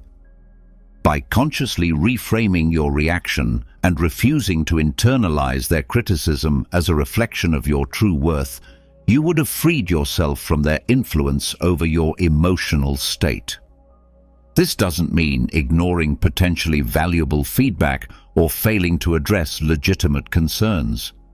Imagine living in a state of complete serenity where no harsh word, no adversity, not even the chaos swirling around you could truly reach and disturb your inner core. This is the central objective of Stoicism, transforming your mind into an impenetrable fortress that remains unshaken regardless of external circumstances. This philosophy isn't about hiding from the world or avoiding problems entirely, but rather about facing them with unwavering courage and profound wisdom without being fundamentally shaken by their impact. After all, the external world can never have power over you if your mind has been properly fortified and trained. How many times have you lost your peace over something relatively small and insignificant? How often have you allowed the actions, words, or behaviors of other people to steal your happiness and derail your emotional equilibrium? The truth that Stoicism reveals is that reacting impulsively to external events only weakens us and diminishes our personal power. When you choose not to be affected by circumstances beyond your control, you discover the true power that lies in mastering your emotions and governing your actions with intention rather than reactivity.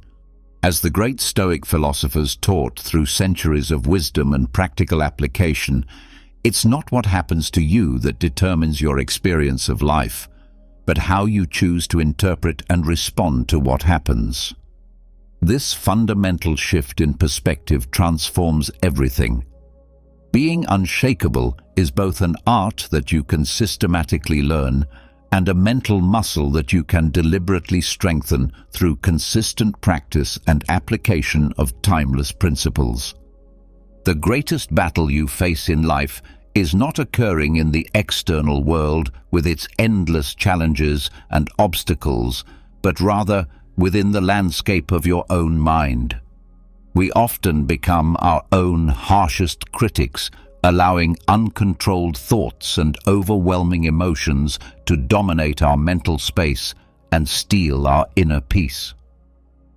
Stoicism teaches us that the origin of most suffering rarely lies in the events themselves, but in the interpretations and meanings we assign to those events. As Epictetus wisely observed, it is not things that disturb us, but the judgments we make about those things. With this perspective, we begin to understand that by fundamentally changing how we interpret the world around us, we can construct an invisible shield against any adversity that life might present to us. Think about a recent situation that left you feeling shaken or disturbed. Perhaps it was unfair criticism at work that seemed to attack your competence, a negative comment on social media that felt personally targeted, or a heated argument with someone close to you that left you feeling misunderstood and hurt. What was your initial reaction to these situations? Most likely, there was an immediate flood of automatic thoughts. Why are they doing this to me? Or, I don't deserve to be treated this way. Or, how could they be so unfair?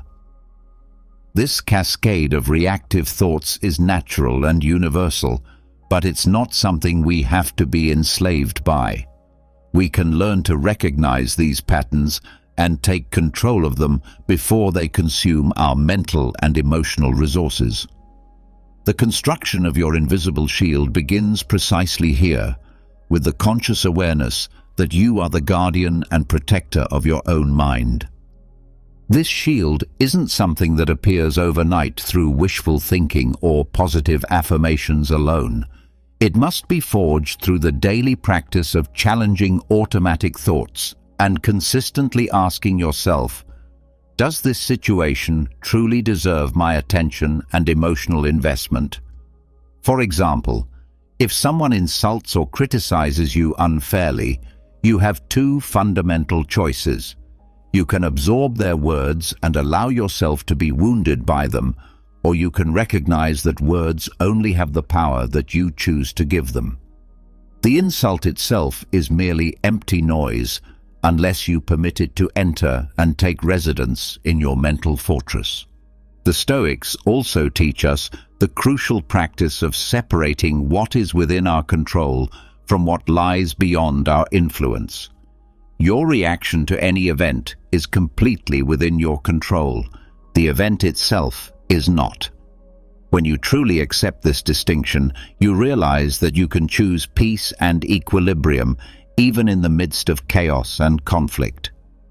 Imagine developing a shield that not only blocks external attacks, but reflects them back as if they had never occurred in the first place. This shield represents your capacity to consciously decide what enters your mind and what is rejected at the threshold. Practice not identifying completely with your own thoughts and emotions. Many times we mistakenly believe that we are our thoughts, which can lead us to act impulsively and reactively. In reality, you are not the thoughts that arise in your consciousness, but rather the observer who stands behind them, watching with awareness and making conscious choices about how to respond. When you observe your thoughts with curiosity rather than automatic judgment, you create space to choose how to respond rather than simply reacting based on impulse.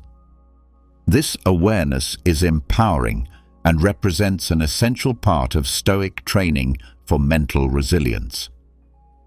To apply this lesson practically in your daily life, begin today by reflecting on situations that would normally steal your peace and emotional balance.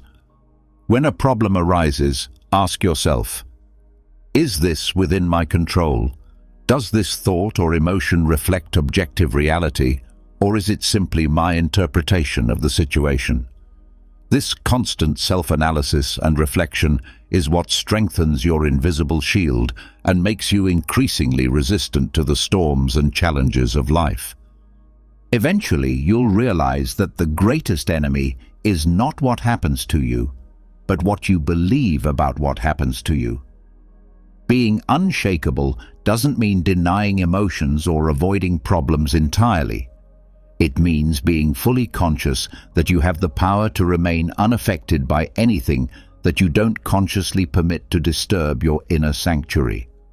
Responding with silence is one of the most underestimated yet powerful strategies you can adopt in your daily interactions and relationships. In our current society, we are constantly encouraged to react immediately to everything, whether through social media, where every opinion seems to demand an instant response, or in our personal relationships, where the impulse to have the last word often dominates our interactions. But what if you could choose not to react? What if, instead of feeling compelled to respond to every provocation, you could opt for silence as a form of strength rather than weakness? Stoicism teaches us that not reacting is actually a conscious act of self-control and personal sovereignty. Imagine someone insulting you in public. The natural reaction for many people would be to insult back, raise their voice in defense, or justify their position aggressively. However, when you react in these ways, you essentially hand over emotional control to the other person. When you choose silence instead, you demonstrate that you, not their provocation, dictate your actions and responses. It's a way of saying without words, I am not a puppet dancing to your provocations. Marcus Aurelius reminds us in his Meditations, you have power over your mind, not outside events. Realize this, and you will find strength. This strength lies precisely in maintaining control over your responses rather than being reactive to external circumstances. Silence is not merely the absence of words, but rather a space where you can observe, process, and consciously decide how, or if, it's worth responding to a particular situation. Therefore, choosing silence means gaining valuable time to think clearly, time to observe your own emotions without being overwhelmed by them, and time to avoid impulsive responses that are often guided by anger, frustration, or wounded pride. Silence can completely disarm the other person in a conflict. When someone expects a reaction, whether anger, defensiveness, or counterattack, and doesn't receive what they anticipated, it's like throwing cold water on a fire. Silence breaks the cycle of aggression and hostility. It transforms what could have been an escalating argument into a moment of reflection for both parties involved. Perhaps the other person, not receiving the expected reaction, will realize that their behavior is inappropriate or counterproductive. And if they don't reach this realization, it doesn't matter. you have maintained your peace and dignity. However, mastering silence doesn't mean fleeing from necessary confrontations or avoiding legitimate responsibilities. There are certainly moments when speaking up is essential, when silence might be misinterpreted as indifference, agreement, or lack of care. Nevertheless, even in these moments when verbal response is necessary, silence before speaking is invaluable. It allows you to formulate a thoughtful, measured response that aligns with your values and objectives, rather than simply reacting to the emotion of the moment. In practice, mastering silence requires deliberate training and conscious effort.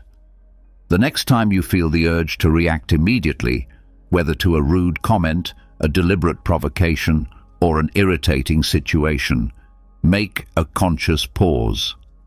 Take a deep breath and ask yourself, will this response actually contribute something valuable? Will it improve the situation, or will it simply intensify the problem and create more conflict? In many cases, you'll discover that the best response is no response at all. Remember also that silence is not only a tool for managing conflict situations, but also a powerful way to connect with yourself on a deeper level. External quietude, as well as internal stillness, creates essential space for reflection and genuine self-knowledge.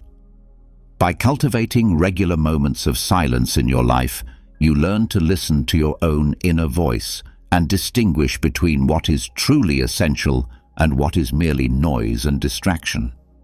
Ultimately, being a master of silence is not about remaining quiet out of weakness or fear, but about speaking only when necessary and doing so with wisdom and intention. It's a skill that few people possess, but that everyone admires and respects. True strength lies in knowing that you could react, could defend yourself, could have the last word, but choosing not to do so because your inner peace is more valuable than winning an argument or proving a point. Not everything deserves your attention and mental energy. This is a truth that many people intellectually understand, but few consistently apply in their daily lives.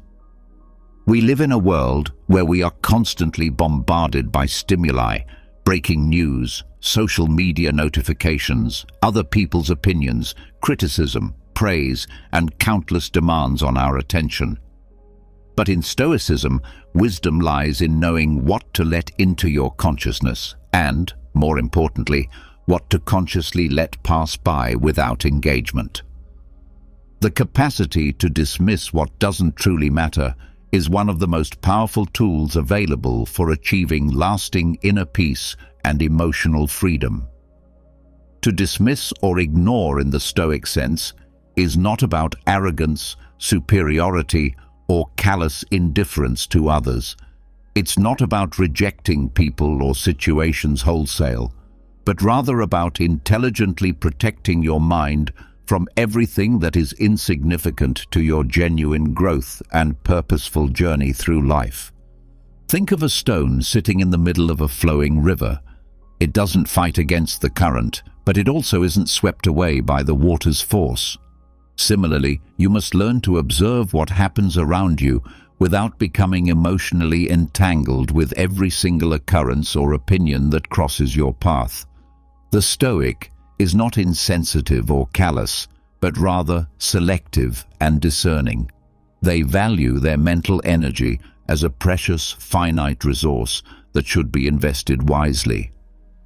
How many times have you wasted precious time and emotional energy trying to convince someone who clearly wasn't interested in understanding your perspective? How often have you found yourself consumed by criticism that, upon deeper reflection, held no real meaning or validity? Intelligent dismissal is the antidote to these exhausting mental drains. It's not about running away or avoiding challenges. It's about recognizing what deserves your energy and what doesn't. When you consciously choose where to place your attention and focus, you're making a powerful statement that only what truly matters will have space in your mental and emotional landscape. Seneca, one of the great masters of Stoicism, wrote, "Nothing is more worthy of contempt than caring about others' contempt." This profound statement teaches us that worrying about what others think or say about us is often a trap that enslaves our minds unnecessarily.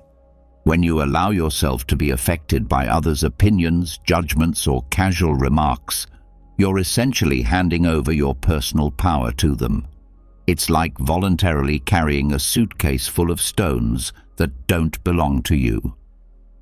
Learning to drop this unnecessary weight is profoundly liberating and empowering. Practicing the art of intelligent dismissal requires 3 simple but powerful steps. First, ask yourself, will this matter a year from now? If the answer is no, consciously discard it from your mental space. Second, clearly identify what is genuinely significant and meaningful to you based on your core values and life objectives. If a situation or comment doesn't contribute positively to your values or goals, don't allow it to steal your peace and energy. Third, practice emotional detachment from trivial matters. This doesn't mean you don't care about anything, but rather that you don't allow external circumstances to determine your internal emotional state.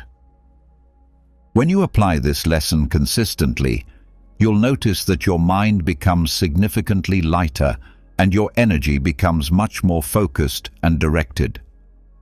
You begin to distinguish clearly between the essential and the superfluous, separating what deserves your precious attention from what should simply be ignored and dismissed. After all, as Epictetus taught, we cannot control the actions of others. We can only control how we choose to react to them. This clarity of focus becomes the foundation for living with greater freedom, purpose, and serenity. Make the art of intelligent dismissal a daily habit. Ignore provocations that have no real foundation. Avoid unnecessary drama that adds no value to your life, and consciously dismiss distractions that contribute nothing meaningful to your growth or happiness. Reserve your energy for what truly makes a difference in your life and the lives of others. You weren't created to fight every single battle that presents itself. You were created to choose wisely and win the battles that truly matter for your highest good and purpose. What seems unbearable today will be nothing more than a distant memory tomorrow. This represents one of the greatest truths of Stoicism and also one of the most powerful tools for facing adversity with grace and resilience. When you're confronting a difficult problem or painful situation, it's easy to become completely lost in the intensity of the present moment, feeling as though the pain, discomfort, or frustration will last forever. But the Stoic mind sees beyond the immediate circumstances, understanding that everything in life is ultimately temporary and that today's storm does not define tomorrow's weather. Marcus Aurelius, one of the greatest emperors and philosophers in history, reminds us, "If it is endurable, then endure it." This simple yet profound statement carries the essence of a resilient mindset. The Stoic doesn't deny the existence of suffering or pretend that difficulties don't hurt.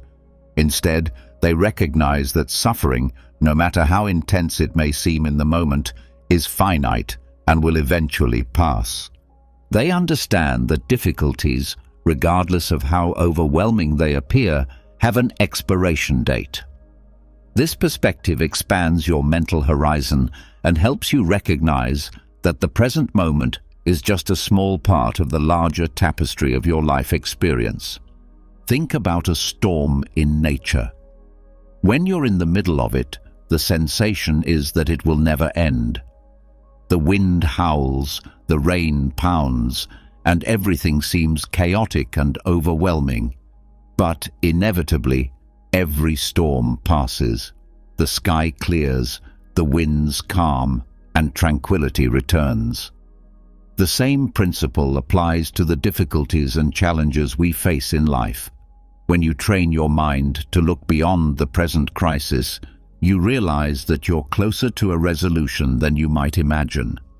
This expanded perspective not only brings emotional relief, but also provides the clarity necessary to make wiser, more strategic decisions. A Stoic doesn't drown in their emotions during difficult times. Instead, they navigate through them skillfully, knowing that calm waters lie ahead. They maintain their course with steady determination, understanding that this too shall pass. A powerful practice for cultivating this unshakable horizon is to ask yourself, will this problem still matter a year from now? What about 5 years from now? This simple reflection puts the present moment into proper perspective and reduces the emotional charge that can make problems seem insurmountable. What appears to be an impossible crisis today may actually be just a minor obstacle when viewed from the vantage point of time and distance. This ability to resize and reframe problems is one of the great strengths of Stoicism and a crucial differentiator for those who wish to remain unshakable regardless of circumstances. Thinking beyond the present moment doesn't mean ignoring or dismissing current realities, but rather observing the present with an expanded, long-term vision. It's like looking at a detailed map while others get lost in the maze of momentary emotions and reactive thinking. While many people become trapped in the labyrinth of temporary feelings and circumstances, the Stoic climbs to a high vantage point and visualizes the entire journey ahead. This ability to step back emotionally allows for clearer thinking and more rational decision-making based on wisdom rather than impulse. To apply this lesson effectively requires consistent training and practice. Daily moments of meditation and introspection become fundamental tools for developing this perspective. During a few minutes each day, visualize a problem you're currently facing and project yourself into the future. Imagine how you, as your future self, will look back on this current moment.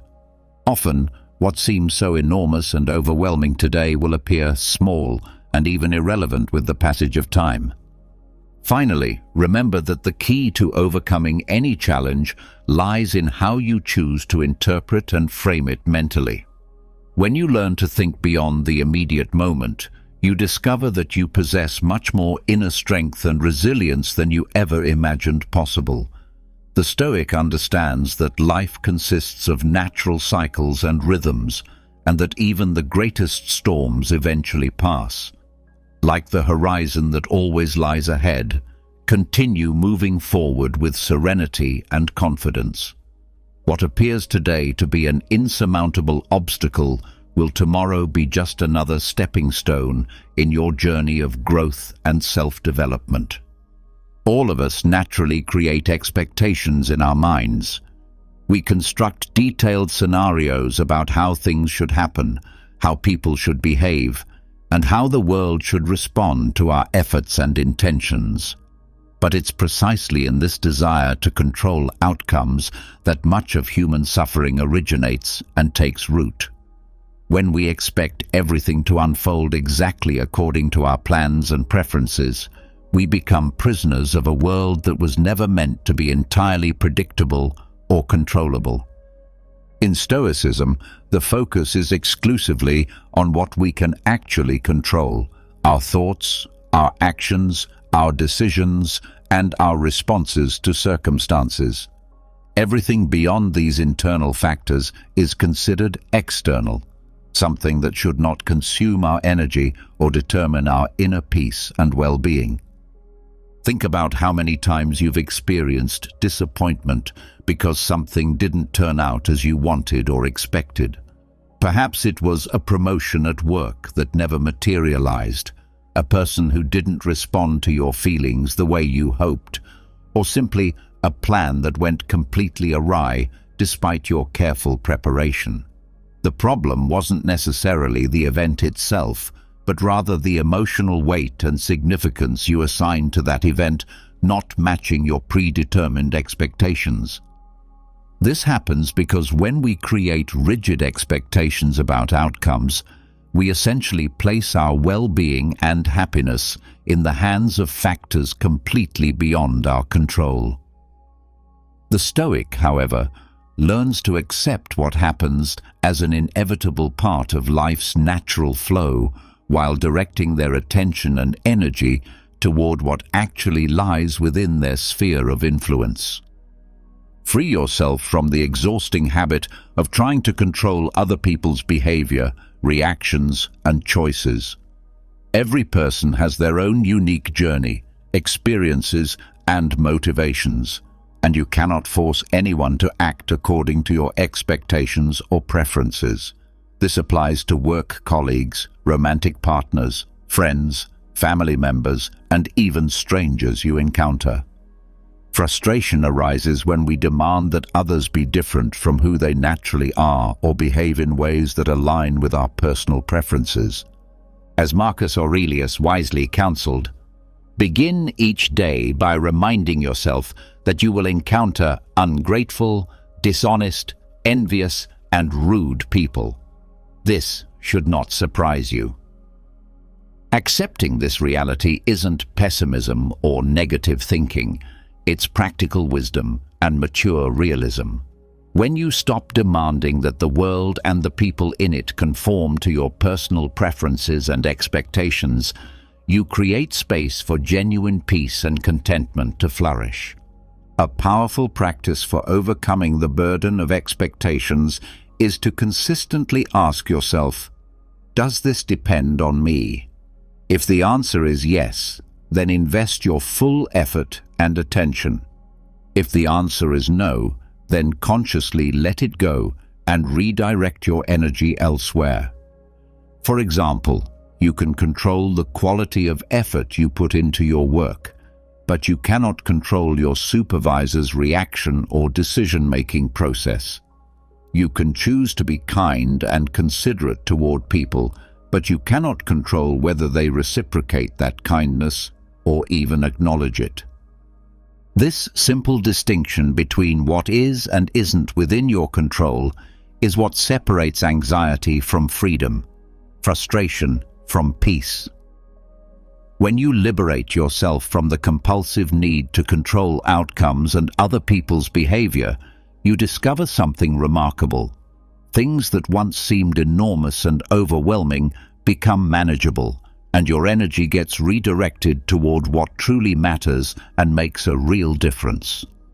You begin to realize that expectations often function like invisible chains that bind you to unnecessary suffering.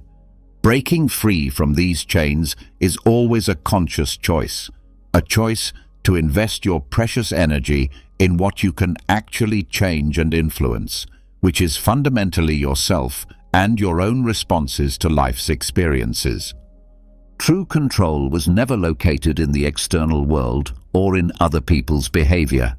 It has always resided in how you choose to react, interpret, and live through the experiences that come your way. Peace is not found in a perfect world that matches all your preferences, but in a well-trained mind that can accept imperfection with wisdom, grace, and equanimity. In Stoicism, discomfort is not viewed as something to be avoided at all costs, but rather as a valuable opportunity for growth and character development.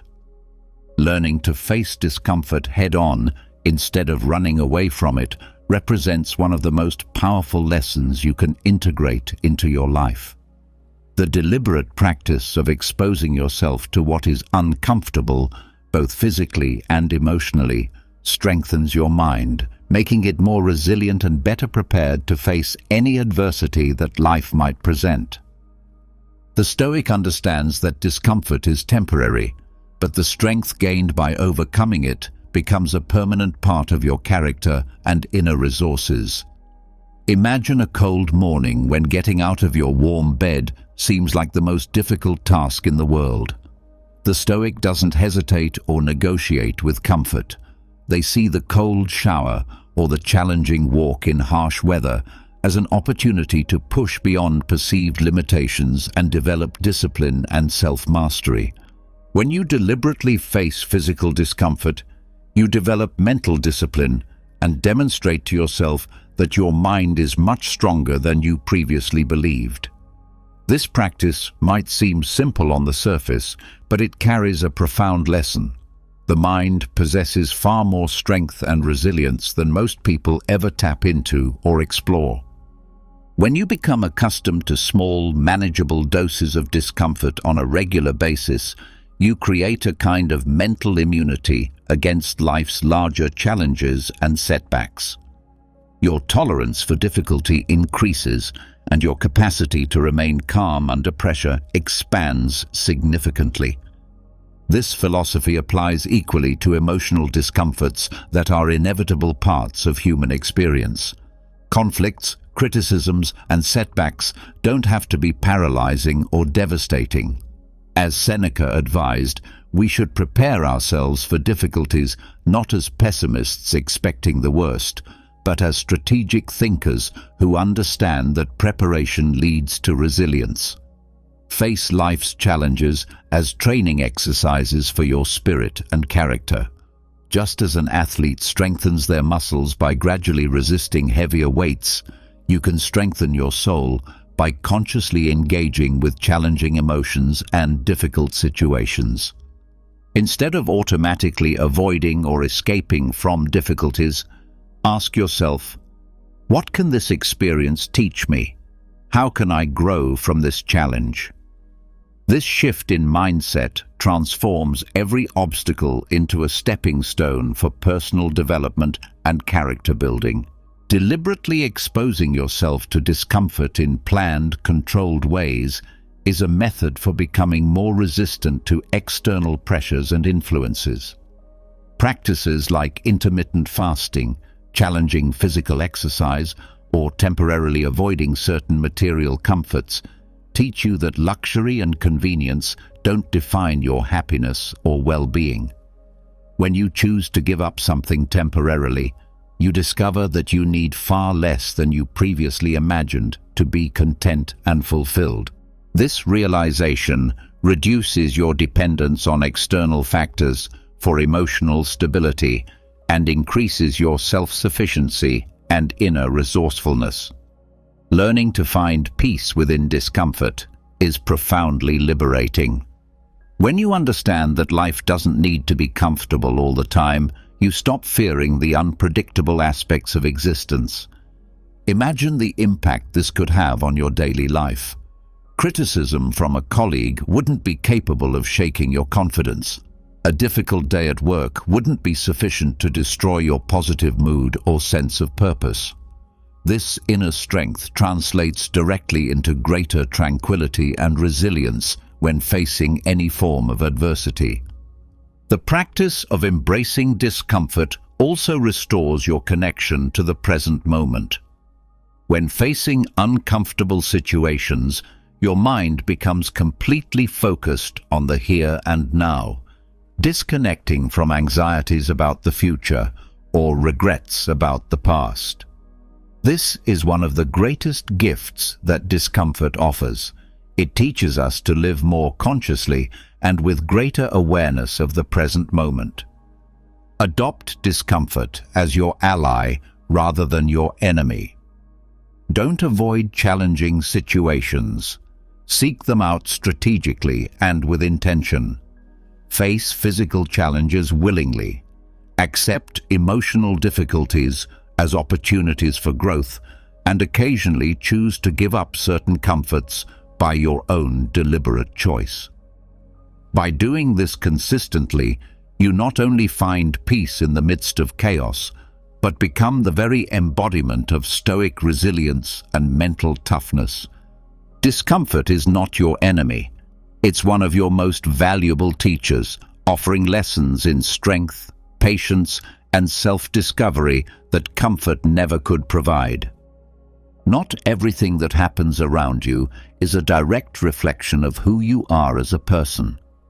Much of the suffering we carry stems from our natural tendency to personalize external events and other people's actions, as if everything were intentionally directed at us personally.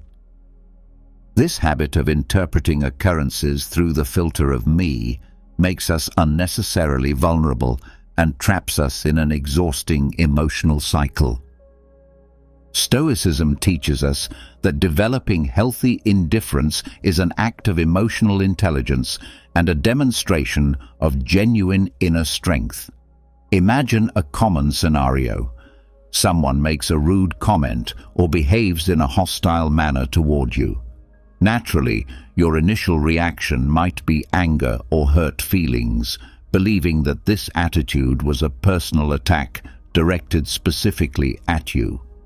However, consider for a moment that people often act based on their own internal struggles, stress levels, personal problems, or simple ignorance rather than anything specifically related to you as an individual. As Seneca observed, we are often more affected by our imagination than by reality itself. In other words, the impact of any action is directly connected to how you choose to interpret and frame that action in your mind. When you understand that not everything revolves around you personally, you discover a type of freedom that few people ever experience. But what exactly is indifference in the Stoic context? It's not apathy, emotional numbness, or lack of empathy for others.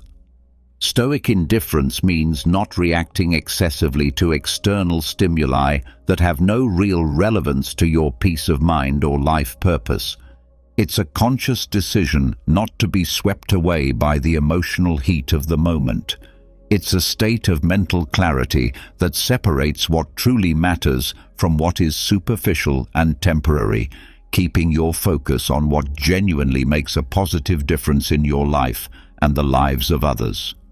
When you realize that you have the power to choose how to react, or even to choose not to react at all, you gain complete control over your inner experience and emotional state. A practical example of Stoic indifference can be observed in social media interactions. How many times have you witnessed someone being criticized or attacked online? If the person being attacked chooses not to respond or engage, the situation often dissolves naturally on its own. This happens because reactions and defensive responses fuel conflict and drama, while indifference starves it of the energy it needs to continue. By ignoring the attack, the person maintains their dignity and preserves their inner peace.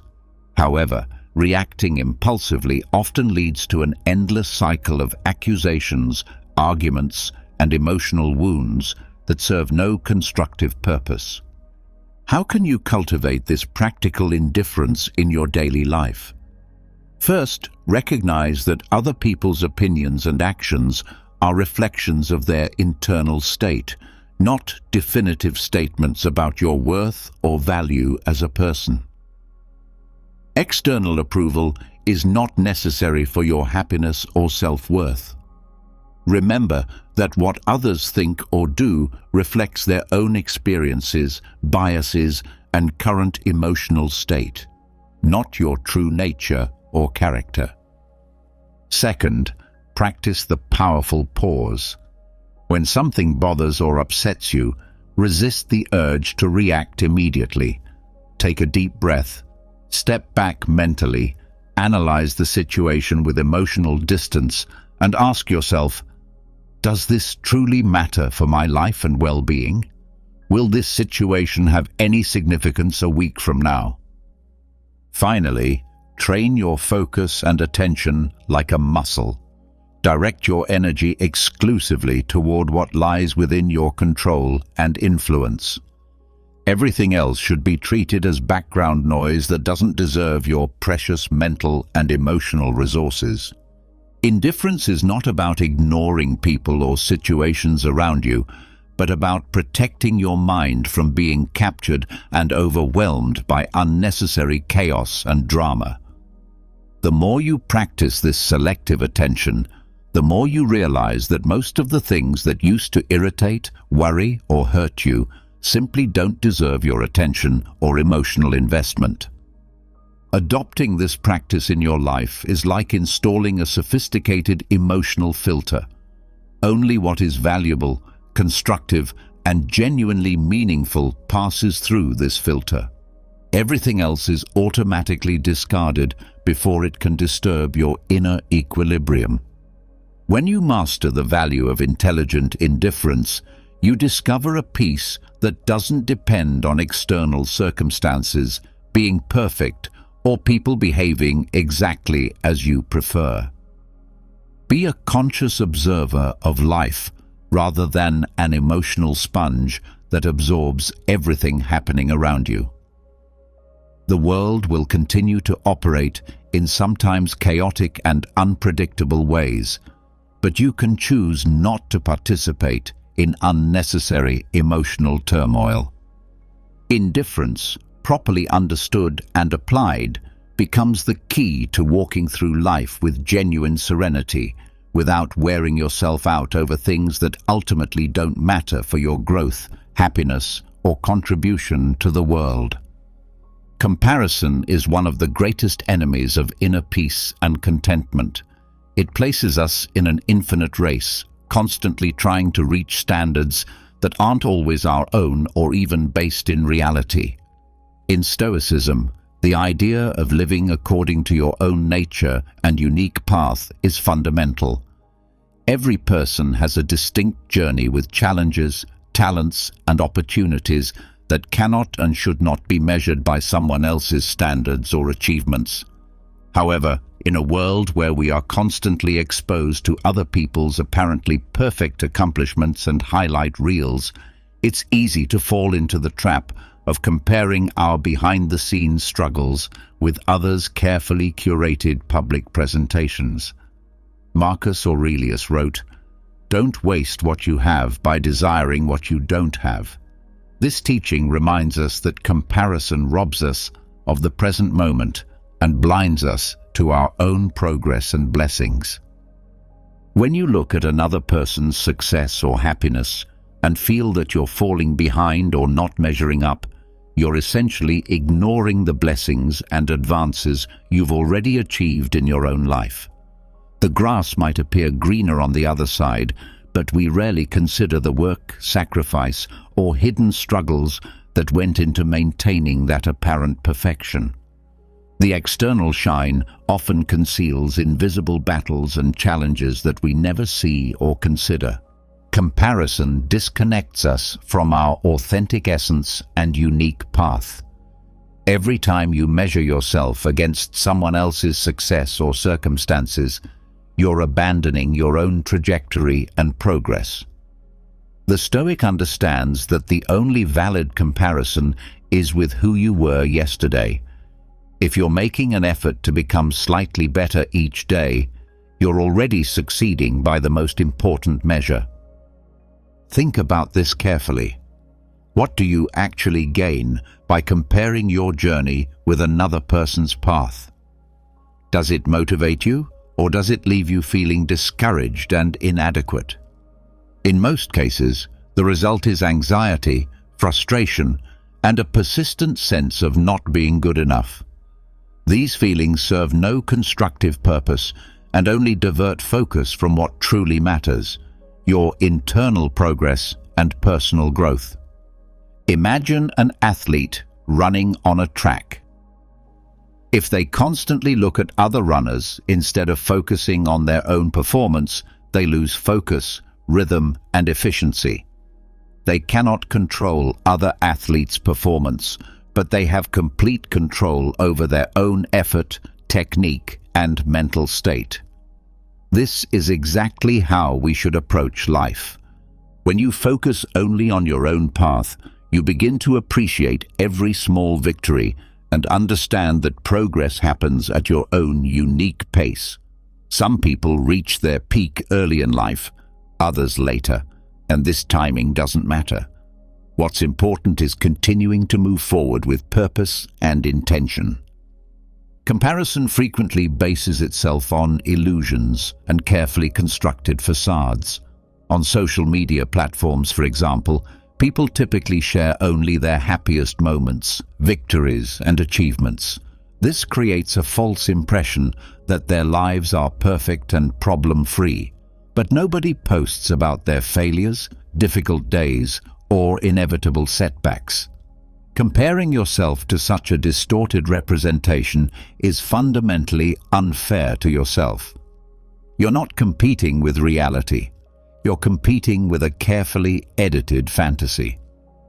To combat this toxic pattern, practice gratitude for what you already have and have accomplished. Whenever you feel envy or frustration when observing someone else's life, take a conscious pause and reflect on the good things you've already achieved and the progress you've made. Strengthen your internal focus by asking yourself, how can I grow from where I am right now?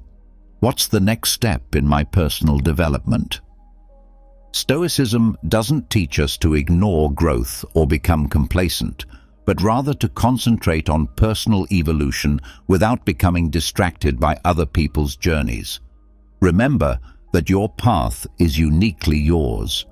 There's no real competition because no two lives are identical in their circumstances, challenges, or purposes. When you truly understand this fundamental truth, you find genuine freedom and peace. If you've made it this far in understanding these principles, congratulations. This demonstrates that you're genuinely committed to transforming your mind into a true fortress of resilience and wisdom. Today, we immerse ourselves in the golden rules of Stoicism through an hour-long journey exploring timeless wisdom from Marcus Aurelius to the fundamental principles that have the power to transform our lives. We will share how this ancient philosophy can be applied in the modern world to help us face daily challenges and find deeper meaning in our existence. As we venture into this transformative journey, I invite you to reflect on your own life, question your beliefs, and consider how the principles of Stoicism can help you achieve greater mental clarity, lasting inner peace, and a deeper connection with the world around you. Prepare to immerse yourself in the wisdom of the Stoics and learn timeless lessons that will guide you toward a fuller and more meaningful life. This journey is not only an exploration of Stoicism, but also an opportunity to transform your perspective and find a path toward authentic happiness and inner fulfillment. Let us begin this journey together toward discovery and transformation, discovering how to control your emotions and unlock your true potential. The world is full of traps on every corner, ready to strip away your masculine power. Just take a look at every famous movie or Netflix show being promoted, or the types of people being idolized today. Nothing escapes the elite's mental control agenda. Men are being brainwashed to accept weakness. There is a very famous story about a lion that I want you to hear, and it perfectly illustrates how society systematically weakens strong individuals. Once upon a time, there was a fierce lion that was feared by all. One day, the lion fell in love with the farmer's daughter. But there was a problem. The farmer hated the lion, and upon learning of the lion's love for his daughter, wanted to do everything possible to prevent it.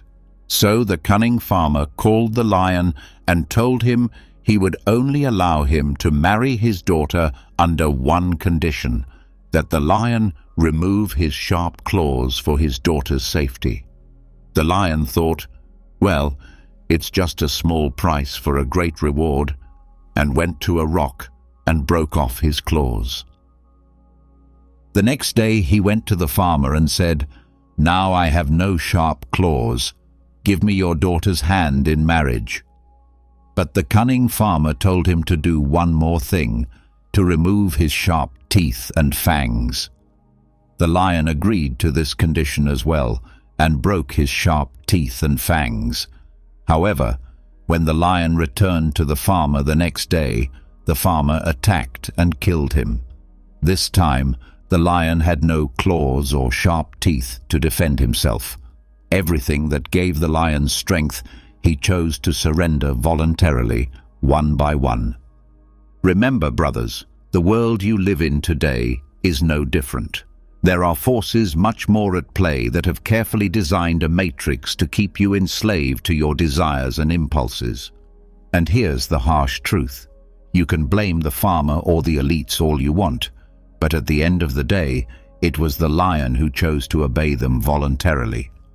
Strength is the virtue that all men must follow, whether in professional, financial, or romantic life.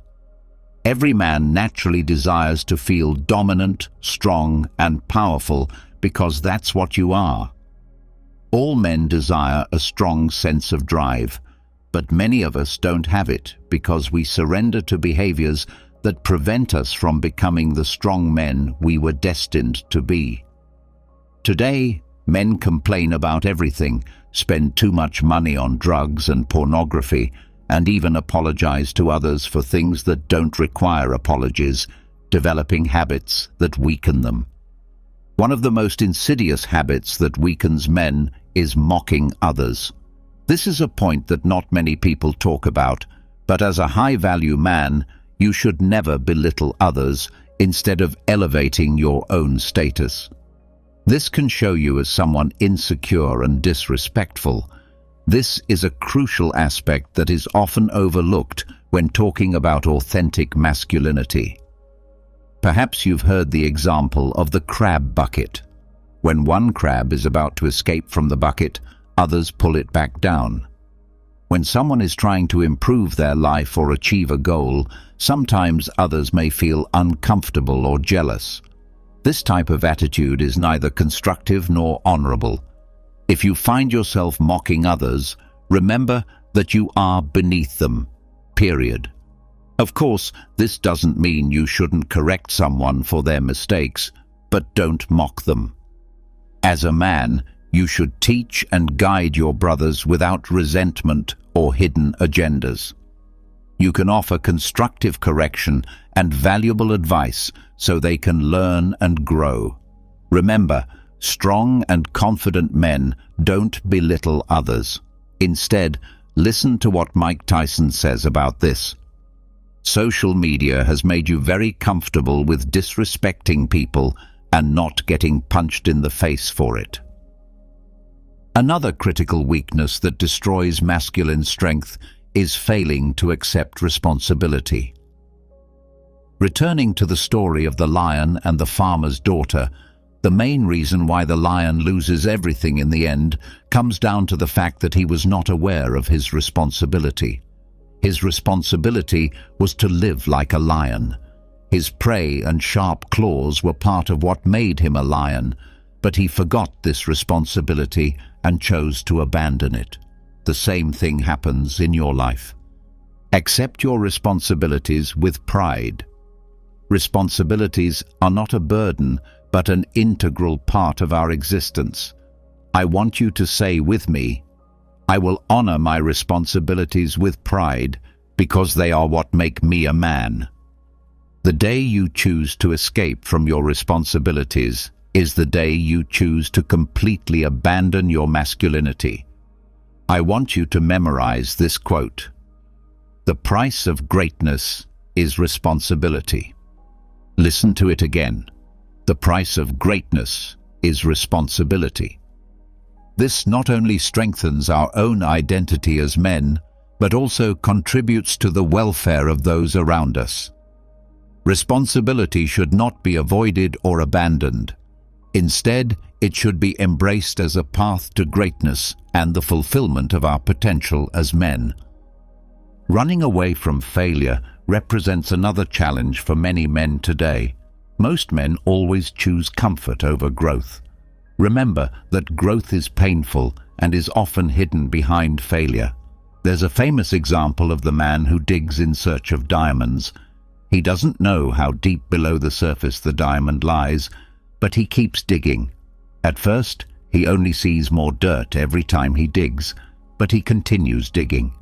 After hours or even days, he finds what he was looking for. So remember, brothers, failure is not the end. If that's the mentality you have, you can be sure you'll never succeed in anything. Think of anything worth having. Suppose you start a business. At first, you may face many so-called failures while trying to learn the business and win over your customers. But when you stay in the game long enough and don't try to run from these temporary failures, you'll see yourself grow.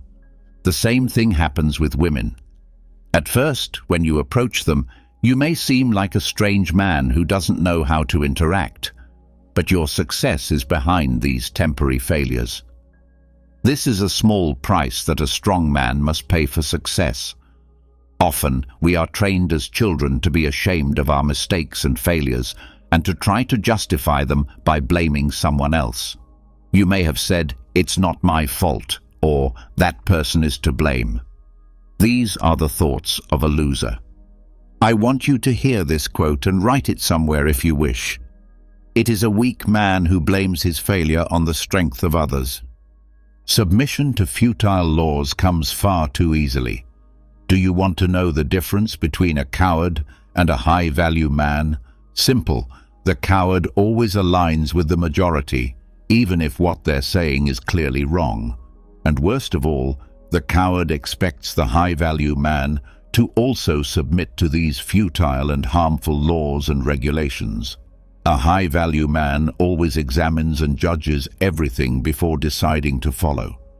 In today's world, we have been so conditioned by the mentality that you shouldn't judge or that you shouldn't do this or that this is getting out of control.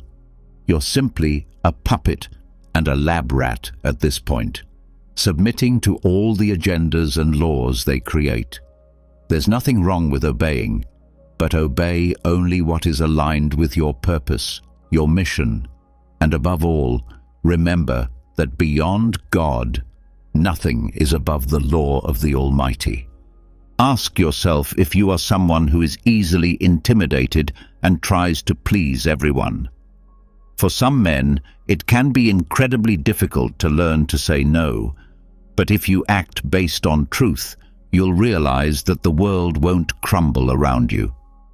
I've seen many men live a life of fear in marriage, as if their wives were some kind of tyrants, and they don't dare to speak or correct them. This is a clear example of feudal submission.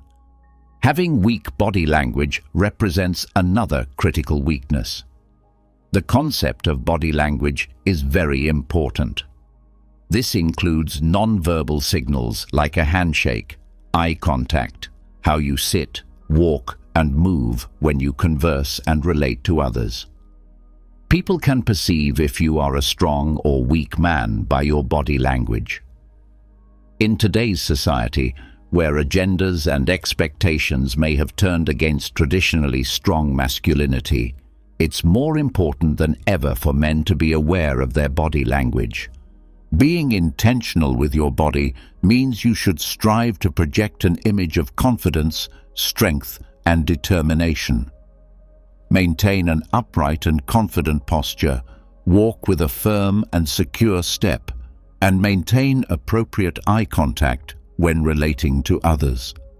Be intentional with your body and maintain a masculine posture. Remember that your body language is your letter of introduction before you say a word. It can influence how others perceive you and how they treat you. If you present yourself as a strong and confident man through your body language, others are less likely to try to take advantage of you.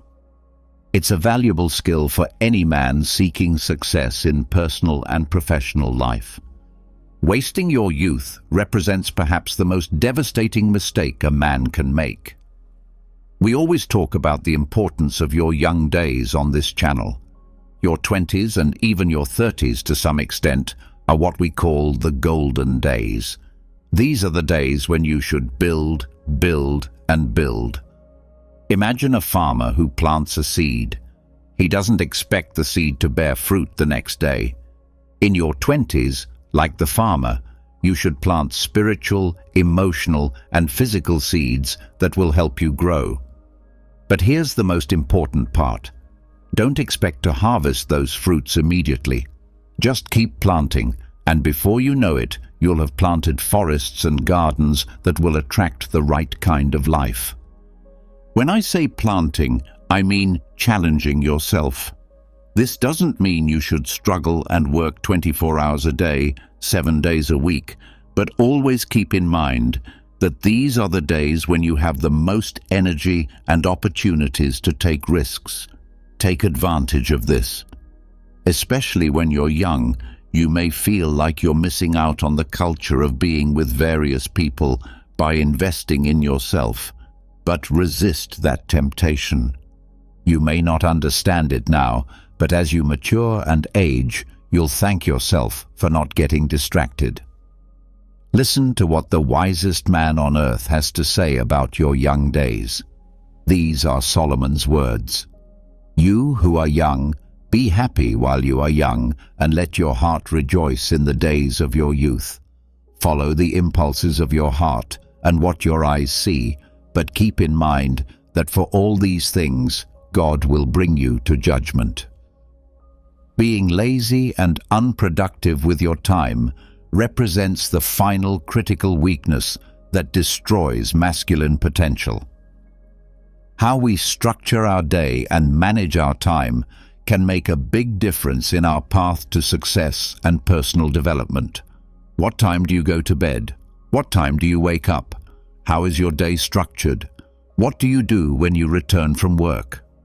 These are all questions you should take seriously. Don't consider them as a secondary task you can address when you have free time. As a man seeking success in all areas, you should carefully plan your day. Think about why the powerful are so successful. Every aspect and area was carefully planned.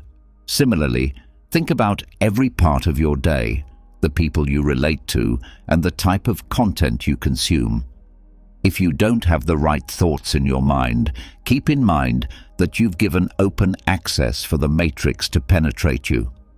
Laziness is the greatest enemy of men today. As a man, you may have many thoughts related to business or life, but you never act on them. If you allow laziness to gradually infiltrate you without realizing it, laziness will devour you and prevent you from advancing productively in your life. Always remember, brothers, that laziness only succeeds against weak men because a high-value man quickly learns to detect it and correct it. Stay always conscious of laziness and fight it as soon as possible. So remember, brothers, weakness is the virtue of the modern world. Weakness is what they pursue, but strength is your greatest virtue. Seek strength in every opportunity, and remember that God is your greatest strength. Every day presents opportunities to grow and advance toward our goals, and it depends on us to seize those opportunities consciously and decisively. Marcus Aurelius is one of the most recognized Stoic philosophers in history.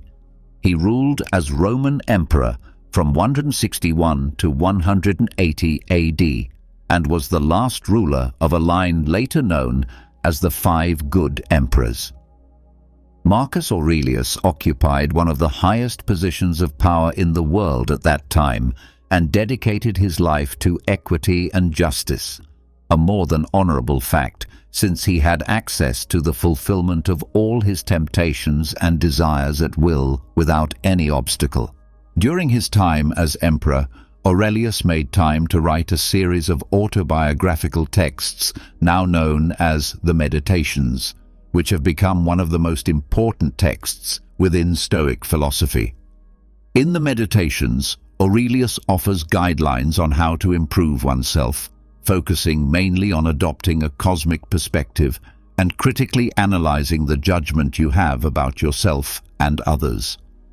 As leader of a powerful empire that went through multiple wars during his reign, Aurelius used his own Stoic philosophy to eliminate stress and be the most reliable and efficient leader he could become. Stoicism is an ancient and extremely influential philosophy that not only represents a theory, but also a deeply inspiring way of thinking and living. The Stoics firmly held that doing the right thing was the key to achieving individual happiness, and to do the right thing required solid judgment and clear, rational thinking. Through 5 essential lessons, all based on the teachings of Marcus Aurelius, we can learn how to cultivate a tranquil mind and achieve emotional mastery. The first fundamental lesson involves embracing virtues. Marcus Aurelius tells us to explore within ourselves because a spring of goodness is ready to flow if we persist in our search. A virtue can be understood as an excellence of character, or in simpler terms, morally correct behavior. This behavior benefits you, those around you, and also contributes to the common good. Stoicism embraces the idea of an interconnected universe where everything and everyone shares a bond. Consequently, what serves the common good eventually also benefits you. Therefore, the Stoics firmly believed that those in harmony with reason were those who dedicated themselves to broader welfare. In other words, they practiced virtues. Conversely, the absence of virtuous conduct is attributed to ignorance.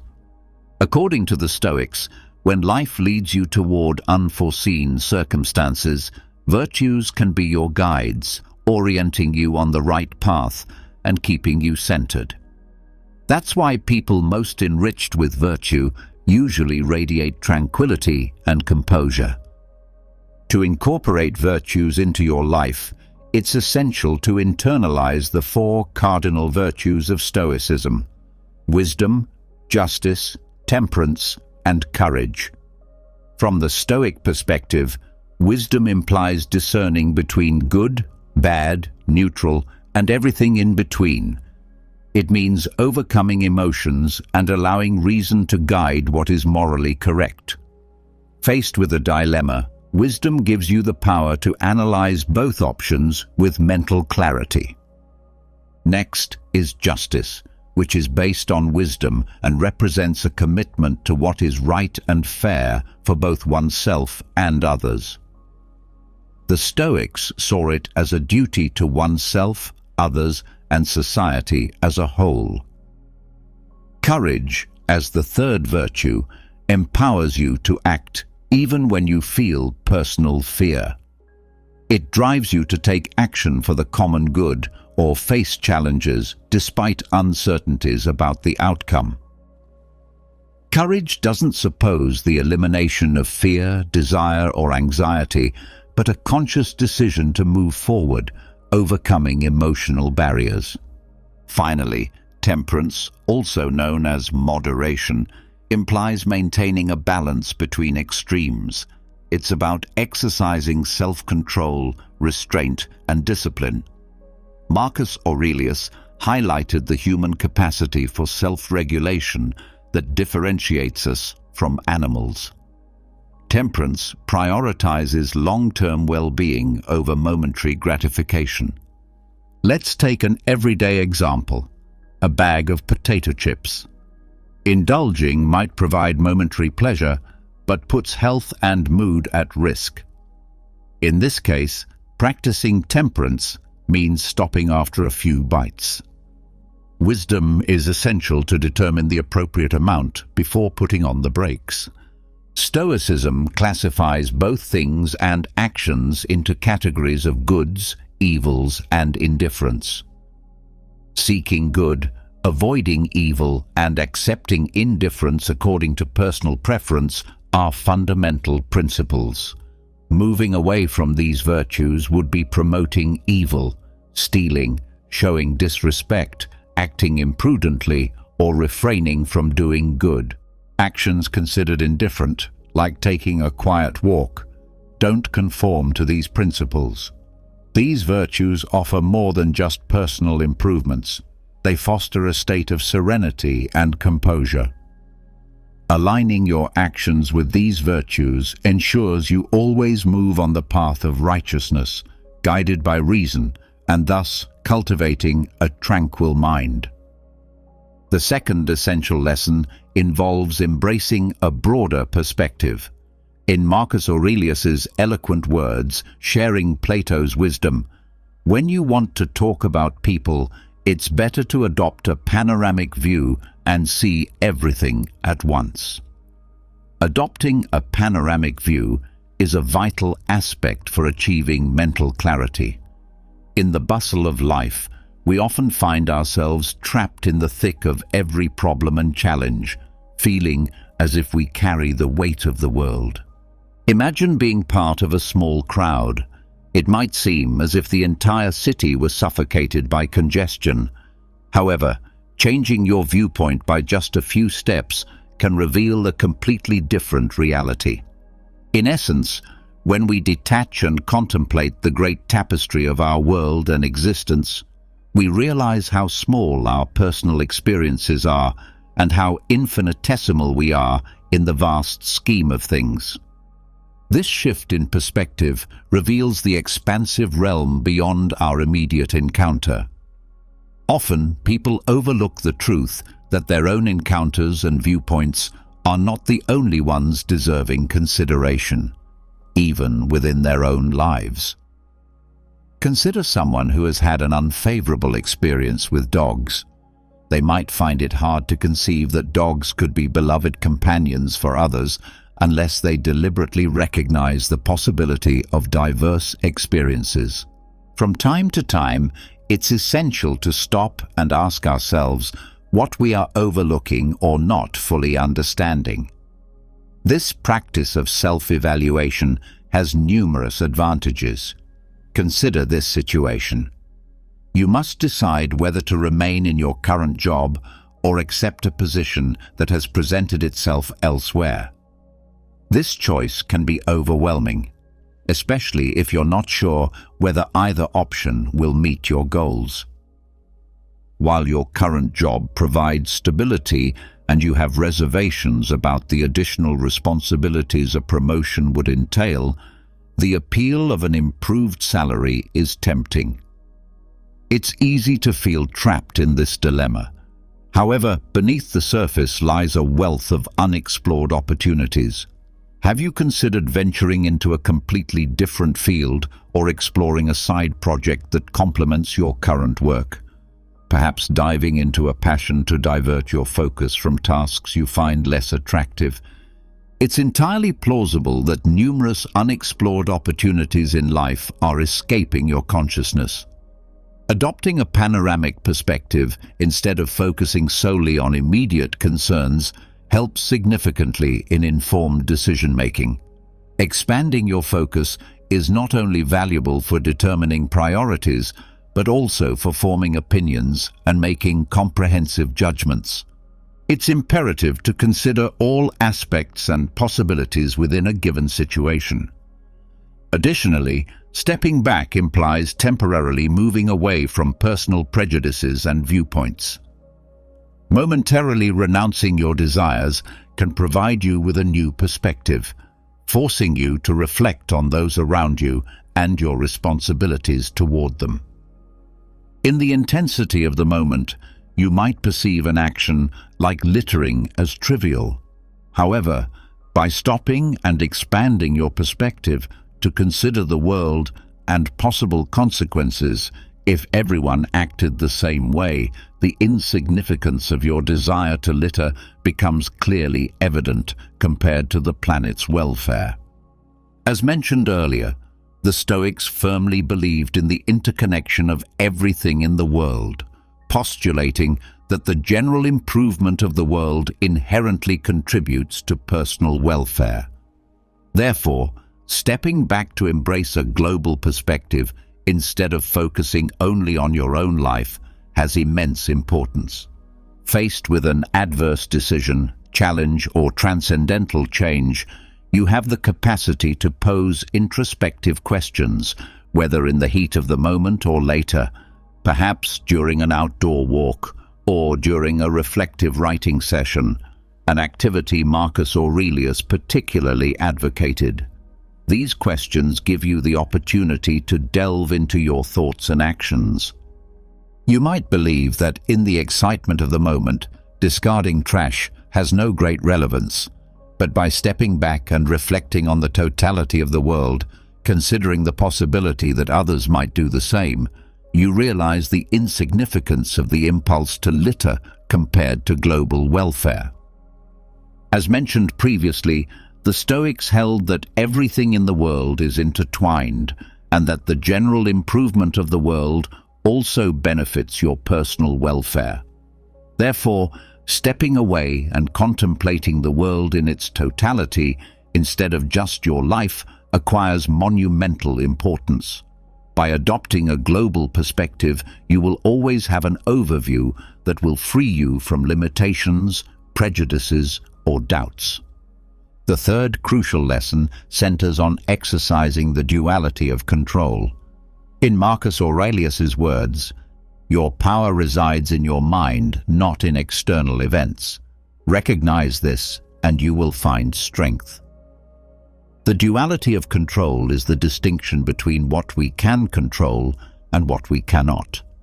For example, the weather, traffic problems, or what others think about you are outside your control. But how you dress, what time you leave, and the type of people you surround yourself with, that you can control. So every time you face a situation that makes you feel a certain way, ask yourself, what is in our hands to control? Everything we can control is a reason to act. What we cannot control, we must learn to accept and embrace without allowing it to affect us. A very important part of the duality of control is amor fati, which translates as love of fate. When you embrace life and all the circumstances it brings you, you will always love life.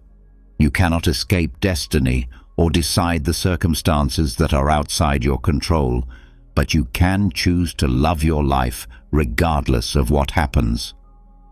If you discover that you were rejected for a job you've wanted for years, you might think there's no redemption in such a situation. You wanted the job, you tried, and you failed.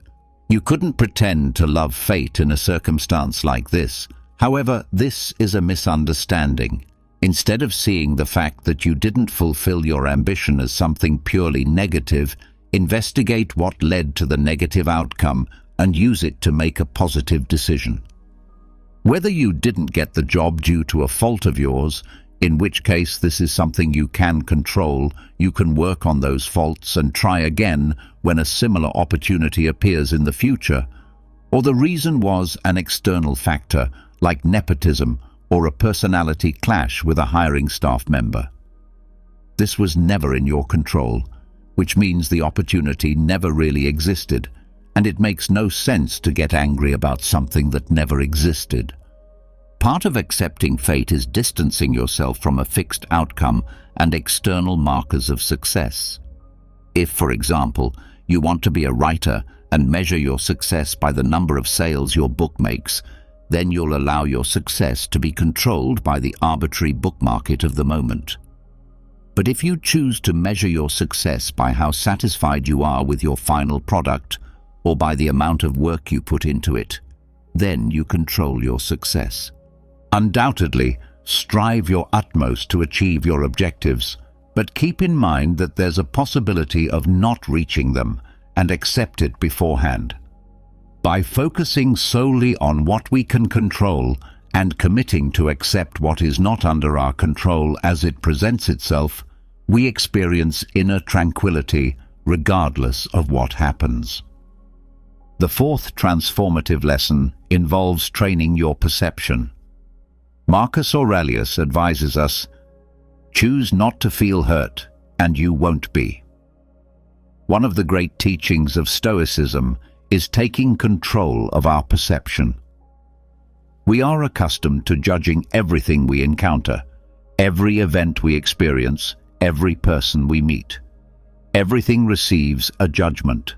It's good bad, boring, fun, beautiful, ugly, etc. This practice, though unconscious, is exhausting and can negatively affect our lives. For example, rating every interaction on a particularly difficult day as terrible tints the day with an even more negative perspective. Labeling a party as boring becomes the narrative of that week. Often, we allow our emotions to influence our judgments, which means these are not completely rational. Furthermore, our tendency to judge every moment goes hand in hand with the excessive use of metaphors and hyperboles, which exaggerate situations. If your partner leaves you, you might say your ex broke your heart instead of accepting the fact that their feelings have changed. This way of thinking shapes our emotions.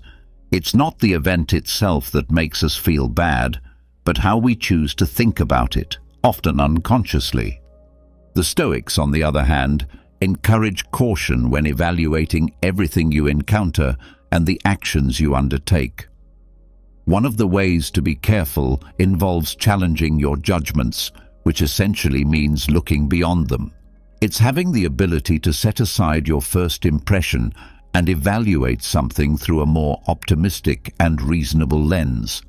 You might try to see that boring part of the party as an opportunity to explore a new place and meet some different people.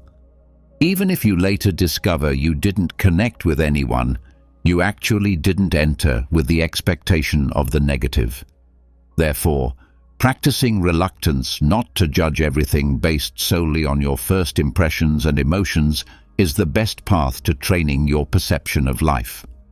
Every time you have a formed opinion about something, try to question yourself. Is this logical? What did I base my opinion on?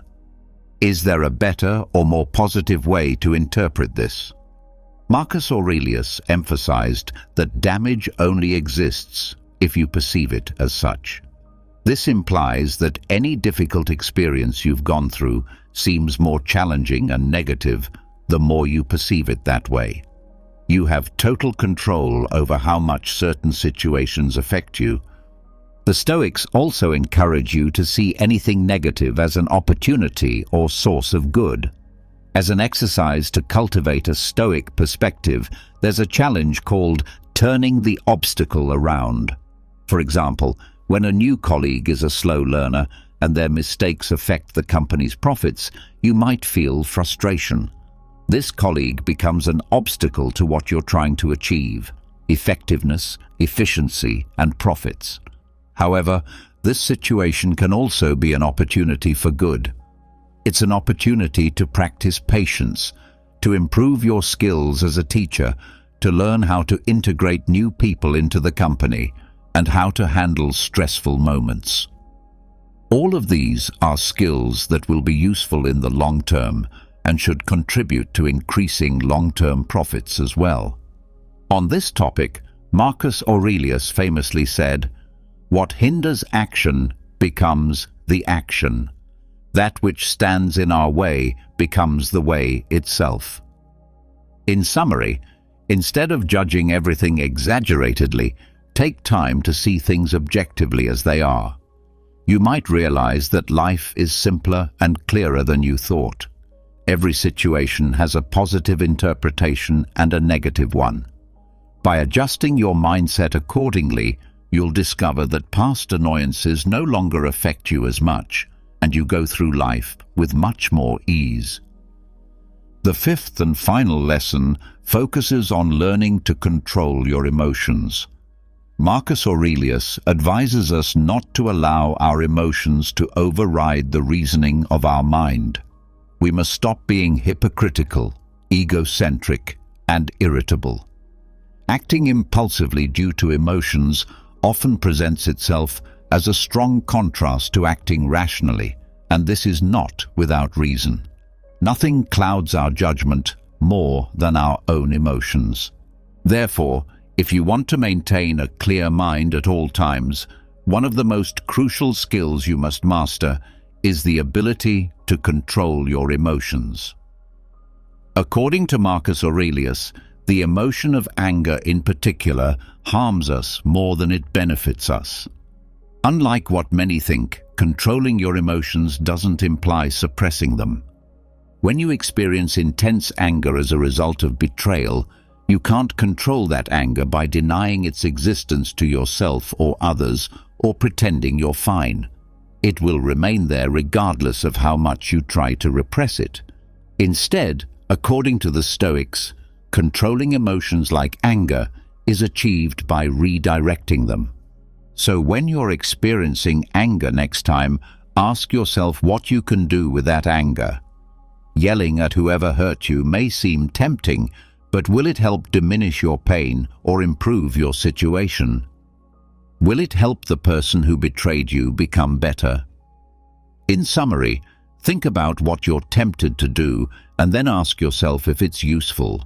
If it's not, find ways to express your emotions that are useful. Perhaps you can get better results by speaking calmly with the person who hurt you, explaining your feelings and trying to see their point of view.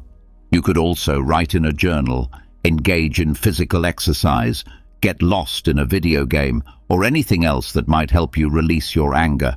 Another example would be anxiety or fear.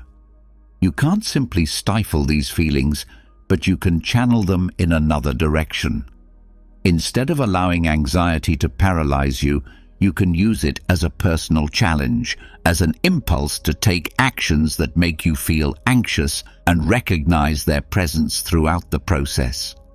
Imagine you feel too afraid to ask your boss for a raise. For many, this fear becomes a reason to avoid taking that action, and they let themselves be defeated by their anxiety.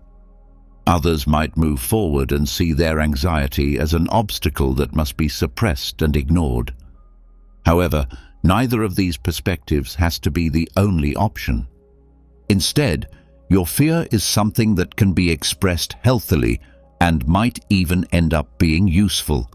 For example, this fear makes you think about everything that could go wrong, which leads you to consider all possible questions your boss might ask, all the counter-arguments you might receive.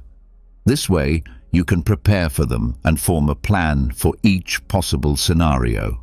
But most importantly, fear provides positive motivation to move forward, to challenge yourself and grow as a person, to prove to yourself that you can do it, not despite your fear, but partly thanks to it. In that scenario, you can be conscious of anxiety throughout the process and think how incredible it is that you're trying anyway. When you can skillfully redirect intense emotions, you become someone serene regardless of circumstances, and your emotions never affect your ability to think clearly and make intelligent decisions. Controlling your emotions is essential for maintaining mental peace. In the midst of the tumult and discord of contemporary life, it's common to feel trapped in a labyrinth of emotions, anxieties, and circumstances that seem to escape our control while we constantly yearn for tranquility and joy.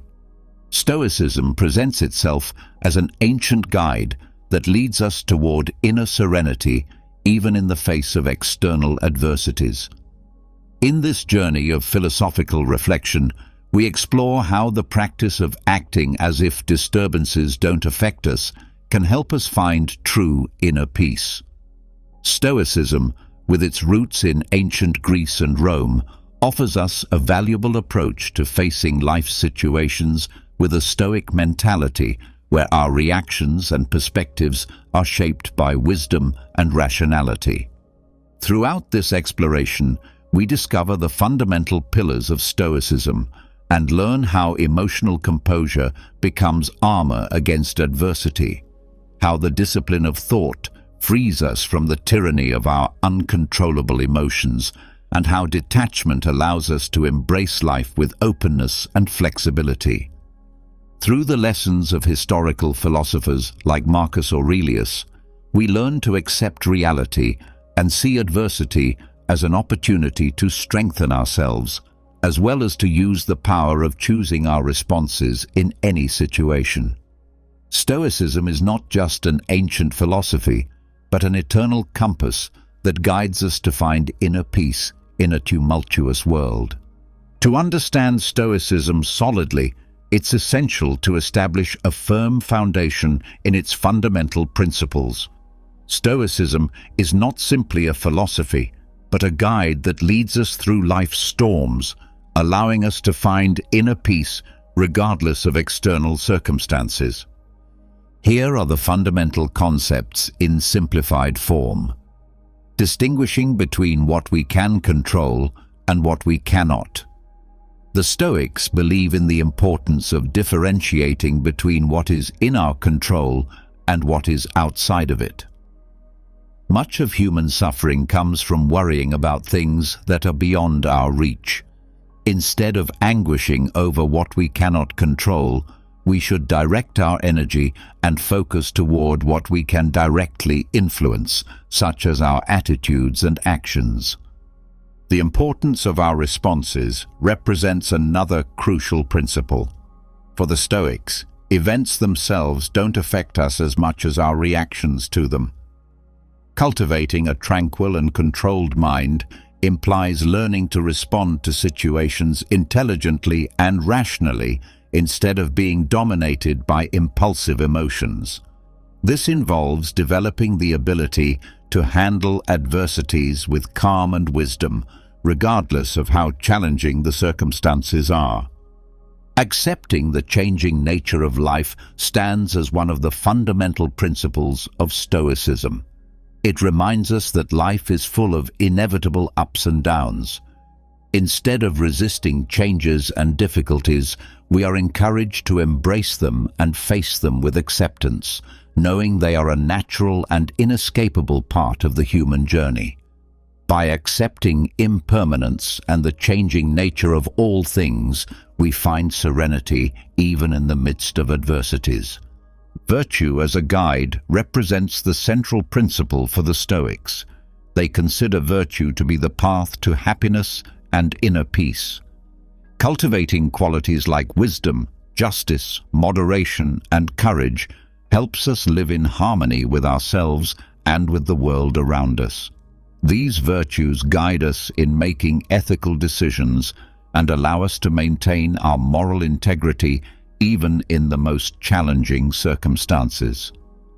In summary, the fundamental principles of Stoicism invite us to develop a mentality that clearly distinguishes what we can control and what we cannot. They teach us to control our emotional reactions, accept change as a natural part of life, and live ethically. By building this solid foundation, we are prepared to explore even more the lessons and Stoic practices.